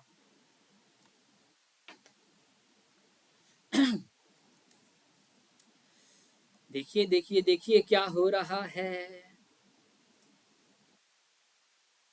सॉरी कलर गंदा हो गया, कौन सा कलर में, येलो ले लेता हूँ। ठीक है, अब आप देखिए यहाँ पे 300 minus 240 minus 360 minus T dash is equal to M B A B. अब आपको लग रहा है कि यहाँ पे कुछ तो गड़बड़ हो रहा है। यहाँ पे गड़बड़ ये हो रही है कि जो मोशन कॉजिंग फोर्स है, मोशन कॉजिंग फोर्स है, it is smaller than as limiting forces of friction. Are you getting my point और नॉट? यहाँ पे ये हो नहीं सकता। क्यों नहीं हो सकता मेरे भाई? आप थोड़ा सा इसको प्रैक्टिकली देखिए। आप यहाँ पे आप थोड़ा सा प्रैक्टिकली आप देखिए कि मैं मैं आगे की तरफ एक फोर्स लगा रहा हूं ऑन ब्लॉक बी। ठीक है, अगर मैं लिमिटिंग वैल्यू से ज्यादा, अगर लिमिटिंग वैल्यू से अगर कम है तो ये हिलना नहीं चाहिए। ऐसा नहीं होगा कि मैं इसको, एक बाहर का बंदा इसके ऊपर लेफ्ट के डायरेक्शन में फोर्स लगा रहा है लेकिन ये सिस्टम राइट में जा रहा है। कतई नहीं हो सकता मेरे भाई, कतई नहीं हो सकता। So that means our assumption here was wrong. Our assumption that block B is moving is wrong. समझ आया आपको? मतलब हमने जो गलत चीज करी थी, स्टार्टिंग से ही जो हमने गलत चीज करी है कि हम एज्यूम कर रहे हैं कि हमारा जो 300 न्यूटन it is more than sufficient for the block B to move in the left direction, that was flawed, that was flawed. So that means our assumption that block B is moving is wrong. So that means B is at rest. So अगर ये थोड़ा गंदा लिख गया क्या मैंने यार, इसको थोड़ा अच्छे इसमें लिखूं मैं. चलो कोई ना, इसको अच्छे से लिख देता हूँ मैं. 1 मिनट एक्स्ट्रा लग जाएगा, हमारा 1 मिनट वीडियो लंबा बन जाएगा, कोई दिक्कत नहीं. बिकॉज बच्चों को समझ आ जाना चाहिए ना बाद में अगर आप नोट्स देखोगे तो. ठीक है, अच्छे हैंड राइटिंग में लिखता हूँ. अवर assumption that 300 Newton force is more than limiting forces is flawed. Thus, we can say that B is at rest. It is not moving. B is not moving. Thus, A is also not moving. सही है या नहीं है? Thus, A is also at rest. अब आप मुझे एक बात बताइए, ऐसा एक सिस्टम है जहां पे A भी रेस्ट में है, B भी रेस्ट में है. ठीक है, A को अगर हम चलाने के लिए फोर्स ही नहीं लगा पा रहे, मतलब B अगर चल ही नहीं रहा, अगर B नहीं चल रहा, देखिए आप ध्यान से देखिए, अगर B नहीं चल रहा तो क्या होगा कि ये स्ट्रिंग जो है इसमें कोई तनाव क्रिएट नहीं होगा. बी में कोई बी ना चलने की वजह से जो हमारा मतलब ये जो स्ट्रिंग है जो पुली से कनेक्टेड है उसमें उसके अंदर तनाव क्रिएट नहीं होगा. एंड तनाव अगर क्रिएट नहीं हो रहा है तो ए भी नहीं चलेगा. So that means tension T dash has to be equal to 0. ठीक है, thus there is no tension between or in the string, there is no tension in the string connecting A and B. Thus T dash is equal to 0 and that means our answer has to be equal to D 0. D option 0. समझ आ गया आपको या नहीं आया आपको? मतलब ये एक तरह से मतलब मैंने ये जानबूझ के ही करा है. ये जो था ना FAL की वैल्यू ये लिख दी, FBL की वैल्यू लिख दी और फिर ये इक्वेशन लिखा एंड फिर मैंने यहाँ पे आपको दिखाया कि 300 is being less than 240 plus 360. मतलब लिमिटिंग फ्रिक्शन के जो कंबाइंड वैल्यूज है उससे कम आ रही है वैल्यू 300 की. ये हो नहीं सकता. Okay, so that is the reason why our assumption was flawed and therefore B चलेगा नहीं. B is और आप बोलोगे यार भैया इक्वेशन तो फिर भी वैलिड हो ही सकती है ना, मतलब हम उल्टा बस इतना चीज हो जाएगा कि acceleration of B will be in the rightward direction. अरे भाई तुम कॉमन सेंस लगा, देखो कॉमन सेंस लगा, बस मैथमेटिक्स से मत जाओ आप. अगर मैं बी पे एक लेफ्टवर्ड डायरेक्शन में फोर्स लगा रहा हूं तो बी राइट में जाएगा कैसे, कैसे जाएगा? अब आप बोलोगे फिर भैया इसका एक्सप्लेनेशन क्या है? अरे बस इसका एक्सप्लेनेशन इतना ही है कि हमारे पास लिमिटिंग फ्रिक्शन की वैल्यूज नहीं आ रही. हमारा जो फ्रिक्शन है between A as well as B static friction है. समझ आया? हाँ, अगर वो चलते तब लिमिटिंग फ्रिक्शन आता, अगर ए एंड बी चलते तब लिमिटिंग फ्रिक्शन आता. एंड हमारा एजम्पशन था कि वो चल रहे हैं, राइट? हमने एजम्पशन वो क्यों करा? Because we had to find out the value of T dash and T dash की वैल्यू तभी आती है जब वो चलेंगे, ए एंड बी जब चलेंगे, राइट? तो उस वजह से हमारा ये एजम्पशन था एंड हमारा assumption our assumption fell flat on our face when we saw that 300 Newton is less than 240 plus 360 and therefore हमने ये कह दिया कि it was flawed and therefore B is at rest and therefore A is also at rest and therefore that means there is no tension in the string connecting A and B. So therefore जो ये tension का जो ये string है इसके अंदर का जो टेंशन होगा वो 0 होगा and therefore option D has to be correct. Okay, perfect. अब ये है आखिरी क्वेश्चन, नहीं आखिरी क्वेश्चन, 4 क्वेश्चंस बाकी यार, क्या कर रहा हूं, आखिरी क्वेश्चन कहां से sir? Okay, 2 blocks A and B are as shown in the figure. The minimum force F applied on the block B for which slipping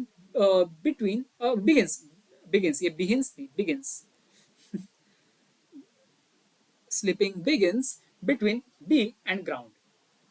ठीक है, कोई दिक्कत नहीं यार. अब आप मुझे एक बात बताइए, हमें अगर मिनिमम फोर्स निकालना है so that slipping begins between B and ground, तो हमें ए एंड बी के अभी टेंशन लेने की जरूरत नहीं है, बिल्कुल नहीं है. बस बी एंड ग्राउंड का बीच में का फंडा देख लीजिए, कोई दिक्कत नहीं। फिर चलो देख ही लो यार, फटाफट देख ही लो, कोई दिक्कत नहीं है। अब लिमिटिंग फ्रिक्शंस की वैल्यूज आप निकाल दो, बिटवीन ए एंड बी पहले निकालो। Between A and B limiting friction क्या होगा? It will be mu times n, that is where n is the normal force between a and b। तो ठीक है, क्या हो जाएगा? ये हो जाएगा 0.2 times of 10 times of g। सो ये हो जाएगा 20 न्यूटन। परफेक्ट। एंड अब यहां पे आप देखिएगा, यहां पे एफ एल डैश क्या हो जाएगा? यहाँ पे F L dash will be equal to mu, that is coefficient of friction, which is equal to 0.5 times of A and B दोनों का कंबाइंड वेट। ठीक है, तो ये हो जाएगा कितना? 10 plus 20, 10 plus 20 times of g। So FL dash will be equal to 0.5 into 30 into 10, so 5 into 30 that is equal to 150 Newton. ठीक है, मतलब बी एंड ग्राउंड के बीच में लिमिटिंग फ्रिक्शन जो है वो 150 है, एंड ए एंड बी के बीच में जो लिमिटिंग फ्रिक्शन है वो 20 न्यूटन है। मतलब इतना तो हम सेफली कह सकते हैं कि हमें क्या देखना है मेरे भाई, हमें नीचे के वैल्यू को ही देखना पड़ेगा। Are you getting my point और not? Are you getting my point और नॉट?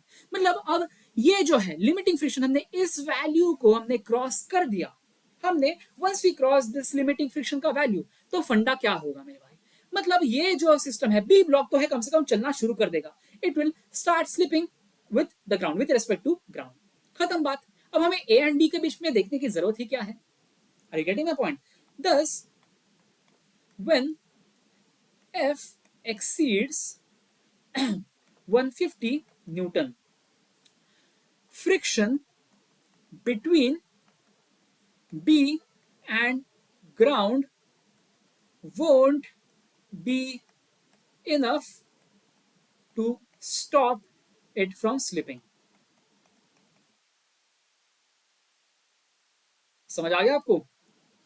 ठीक है, so that means F minimum will have to be 150 newton, and therefore option C has to be correct. Clear है? I hope it is clear. बढ़ते हैं आगे। एक similar सा question, बस इसमें चेंज यही है कि हम अब फोर्स जो है वो ऊपर वाले ब्लॉक पे लगा रहे हैं। ठीक है, in the given diagram what is the minimum value of a horizontal external force F on the block A so that B will slide with the ground? ठीक है, अब आप फिर से वही फंडा करेंगे जो मैं पहले करता आया हूं। ओके, अब ये है 10 kg का ब्लॉक, नीचे है 20 kg का ब्लॉक, एंड यहाँ पे है ये ग्राउंड या टेबल या जो भी बोलना है। यहाँ पे कोफिशिएंट ऑफ फ्रिक्शन है म्यू इज इक्वल टू 0.1, यहाँ पे कोफिशिएंट ऑफ फ्रिक्शन है म्यू इज इक्वल टू 0.2। समझ आ गया? एंड फोर्स हम F 10 kg ब्लॉक पे लगा रहे हैं। ठीक है, अब लिमिटिंग फ्रिक्शन के वैल्यूज आप निकाल लीजिए, पहले निकाल लीजिए। अभी हम देखेंगे नहीं कौन से डायरेक्शन में लगेंगे, कैसे लगेंगे, मत सोचिए आप। अभी के लिए बस FL और FL डैश निकाल लीजिए। FL कितना हो जाएगा?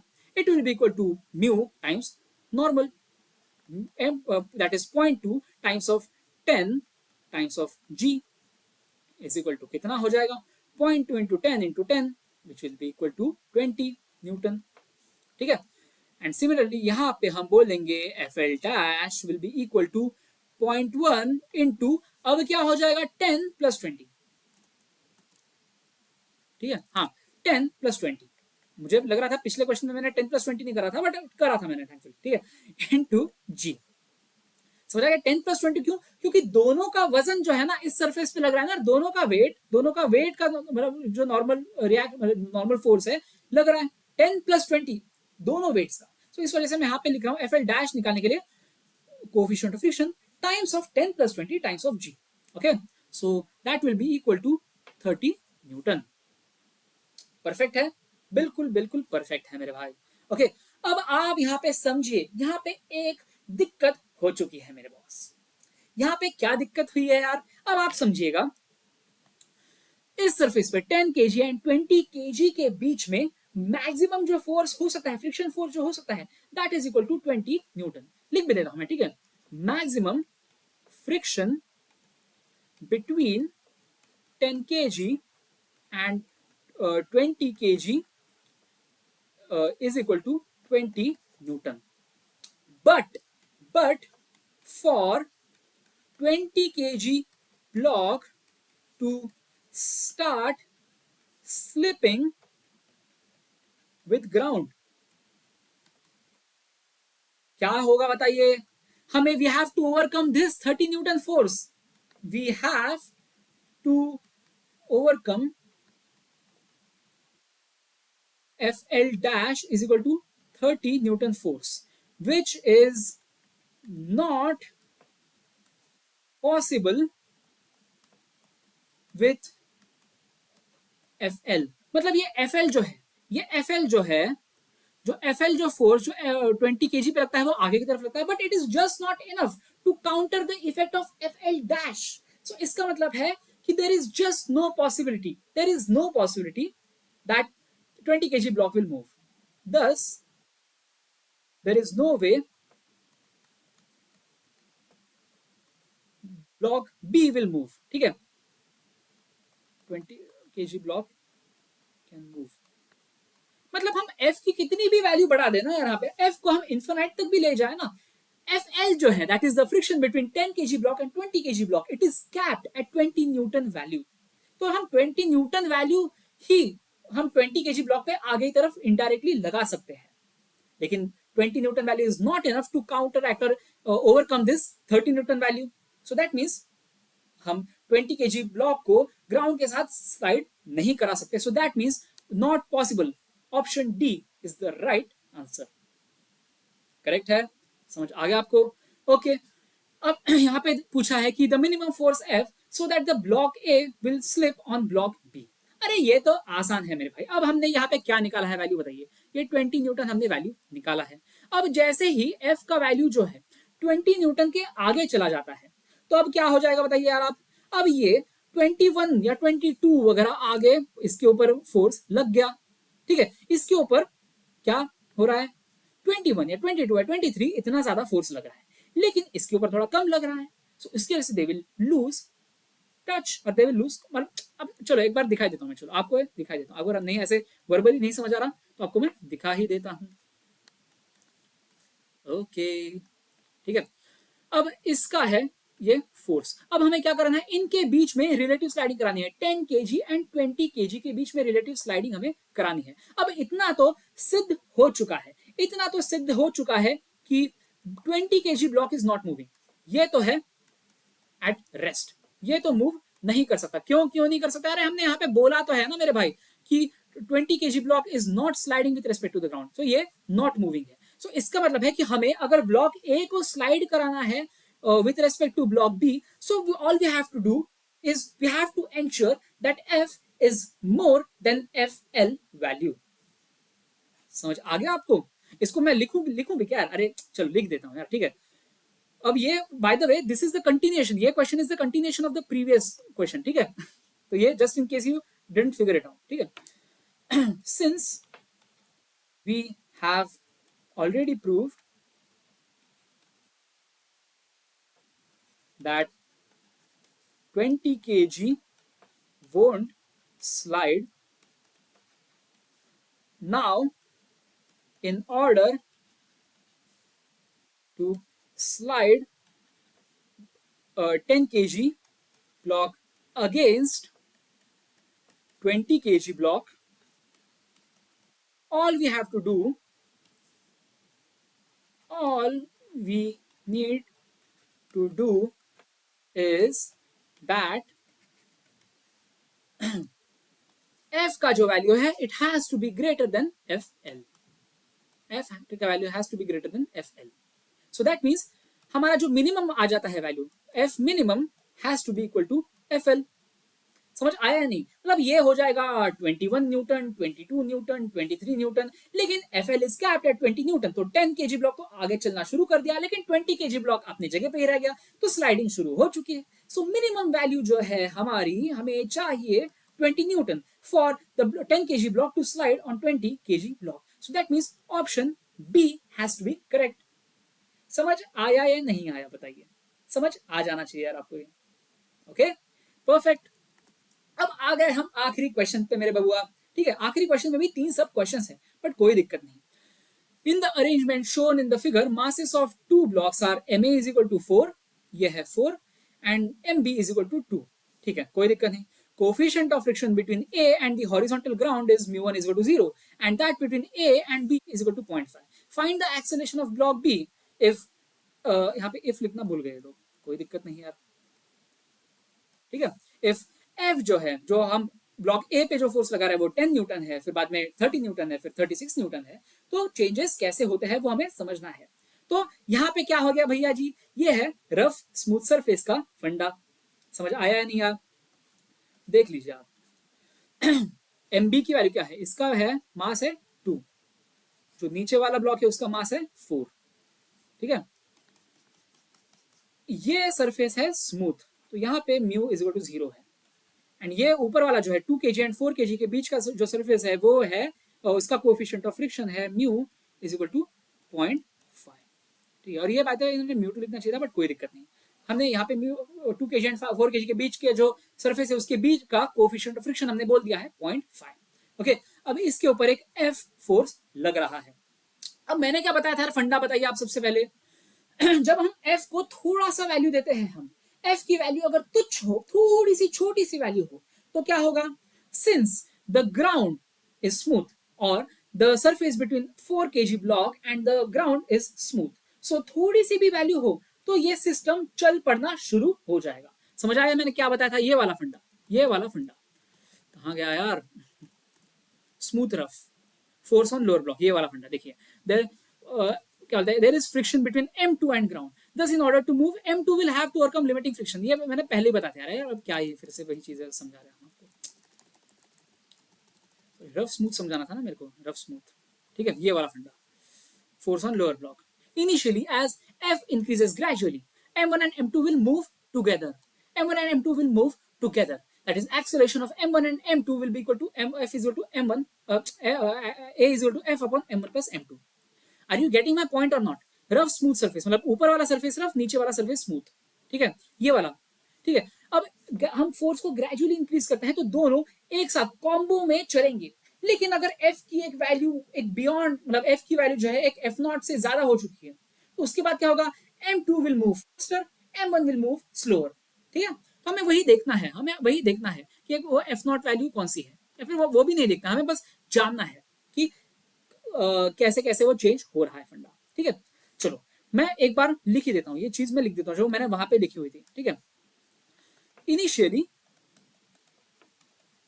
As F increases gradually both A and B will move together. ठीक है, till F hits some critical value F naught, after which B, sorry क्या 4 kg ब्लॉक, जो नीचे वाला ब्लॉक है 4 kg block will faster and 2 kg will move slower. समझ आ गया? ये मैंने वही चीज यार जो मैंने पहले समझाई थी, वही चीज मैंने यहाँ पे फिर से लिखी हुई है. अगर नहीं समझ आए तो come to this part, rough smooth and sorry कहाँ गया ये, rough smooth and force on lower block. इस वाले पार्ट को आप फिर से एक बार पढ़ लीजिए आप. ठीक है, यही चीज को मैंने यहाँ पे समराइज करके लिखा है, थोड़ा सा समराइज करके लिखा है. ठीक है, अब मैं ये एफ नॉट की वैल्यू निकालना क्यों चाहता हूँ वो भी आपको समझ आ जाएगा, वो भी आपको समझ आ जाएगा. ठीक है, सो एफ नॉट की वैल्यू हम कैसे निकालेंगे यार, यहाँ पे लिखा हुआ है, मैंने ड्रॉ करा, मतलब ये निकाला हुआ इसका वैल्यू, मैंने एफ नॉट का वैल्यू निकाला हुआ है ना यार मैंने. F not is equal to म्यू1 times of M1 plus M2G. इसको फिर से डिराइव करूं क्या मैं यार, करना है तो कर सकता हूं, देखिए करना है तो कर सकता हूं मैं, आई डोंट माइंड. चलो कर ही लेता हूं यार, अब आखिरी क्वेश्चन है, इसमें भी क्यों हम नाकारी कर रहे हैं, समझिए इस बात को. ठीक है, अब ये एफ नॉट एक क्रिटिकल वैल्यू है फोर्स की, जब क्या हो रहा है, जब the friction acting on 4 kg block in the backward direction will ensure that its acceleration is the same as that of 2 kg block. मतलब what I'm trying to say is that F naught minus of ये जो FL इसके ऊपर जो लगेगा, FL, F naught minus FL is equal to 4A and FL is equal to 2A. Perfect, समझ आ गया? यही सा, इतना सा फंडा है बॉस, यही इतना सा बस फंडा है हमारा। Okay, perfect. अब आपको यहाँ पे समझना क्या है। अब एफ नॉट की सबसे पहले वैल्यू निकालो, अब अगले साइड पे निकालो आप, क्योंकि अपने पास थोड़ी सी चीजें क्लटर्ड है, यहाँ पे स्पेस कम है। F L is equal to 2A। Okay, अब एफ एल की वैल्यू कैसे निकाल सकते हैं हम लोग? अब 2 kg block is resting on this 4 kg block and हमें बस अब नॉर्मल है, वो बस कितना होगा, वेट ऑफ 2 kg ब्लॉक। तो अब निकाल दो यार, अब यहाँ पे निकाल लो। F L is equal to mu times of 2 times of G. We won't consider 4 kg block, मैंने बार बार बताया, बस ऊपर वाले ब्लॉक का हम देखेंगे, ठीक है। So mu times of 2 times of G. So F L आ जाता है यहां से कितना, बताइएगा, बताइए बताइए बताइए बताइए बताइए। ओके, सो इसका मतलब ये हो जाएगा कि mu will be equal to 0.5 times of 2 times of 10। F L is equal to कितना है ये, 5 to 2 that is 10 Newton. This is the maximum limiting friction, ठीक है। ये limiting case में ही होगा, please remember this, please remember this is only in the case of maximum possible value, ठीक है। ओके, अब यहां से आप बताइए एफ नॉट की वैल्यू हम निकाल सकते हैं क्या? निकाल सकते हैं, एफ नॉट की वैल्यू हम निकाल सकते हैं। F not minus F L हमने निकाल रखा है 10, so that is equal to 4A। लेकिन F L is equal to 2A, so यहां से हम कह सकते हैं कि ये है 2FL के बराबर, मतलब अगर 2A is equal to FL तो 4A is equal to 2FL and FL is equal to 10 तो 2FL हो जाता है 20। So that means F not minus 10 is equal to 20, so F not is equal to 30 newton. समझ आया? यहां तक समझ आया या नहीं आया बताइए? सो इसका मतलब ये हो जाता है कि when F is less than 30 Newton, block A and B move together। समझ आ गया आपको? But when F is greater than F naught value that is 30 Newton, so क्या हो जाएगा कि नीचे वाला ब्लॉक है, जो नीचे वाला ब्लॉक है ये A जो है और ये है B, ठीक है। क्या कर दिया, हाँ ठीक है। अब ये जो है when F is greater than 30 newton, तो A moves fast, A moves fast and B moves slow and with constant acceleration। अब ये समझ नहीं आया भैया, आप ये क्यों कह रहे हो कि A moves fast and B moves slow with constant acceleration, ऐसे क्यों हुआ? अब आप मुझे एक बात बताइए, देखिए B जो है, B पे आफ्टर अ पॉइंट जब हम हमारा जो एफ नॉट वैल्यू से अगर ज्यादा हो गया, ये देखिए इस पे जो फ्रिक्शन लग रहा है ना, इसके ऊपर आगे की तरफ लग रहा है, ये फ्रिक्शन एक ही फोर्स लग रहा है इसके ऊपर, बस वो फ्रिक्शन। बट हमने अगर एफ नॉट से ज्यादा फोर्स ले लिया तो F will be equal to F L, that is limiting friction. चाहे एफ की वैल्यू एफ नॉट हो, चाहे एफ की वैल्यू 100 एफ नॉट हो, चाहे एफ की वैल्यू 1000 एफ नॉट हो, बी पे जो फोर्स लगेगा it will be constant, that is equal to F L.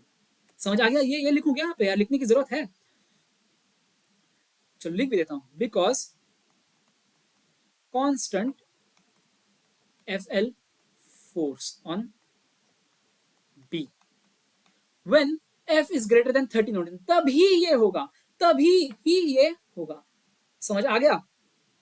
Constant FL force on B ये तभी लगेगा जब capital F is greater than F naught value that is 30 Newton. Okay, चलिए perfect. अब हमारे पास अब 3 अलग अलग केसेस हैं। अब पहला केस देख लीजिए, अब यहाँ पे पहला केस क्या है, F is equal to 10 newton. So यहाँ पे हम देख सकते हैं here F is less than F naught value, that is 30 Newton value. So that means thus acceleration of both क्या हो जाएगा, of both A and B is equal to, हम क्या बोलते थे, सिंपली हम लगा देंगे F upon M1 plus M2। लगा दीजिएगा। फिर अब f की वैल्यू क्या है, 10 है, तो यहाँ पे 10 अपॉन m1 की वैल्यू क्या है 4, m2 की वैल्यू क्या है 2, ये लगा दीजिए 4 + 2, तो ये हो जाएगा 10/6 is equal to 5/3 metre per second square. सही है या नहीं है? बिल्कुल सही है बॉस, बिल्कुल बिल्कुल बिल्कुल सही है। ओके, अब हम दूसरा केस देखते हैं।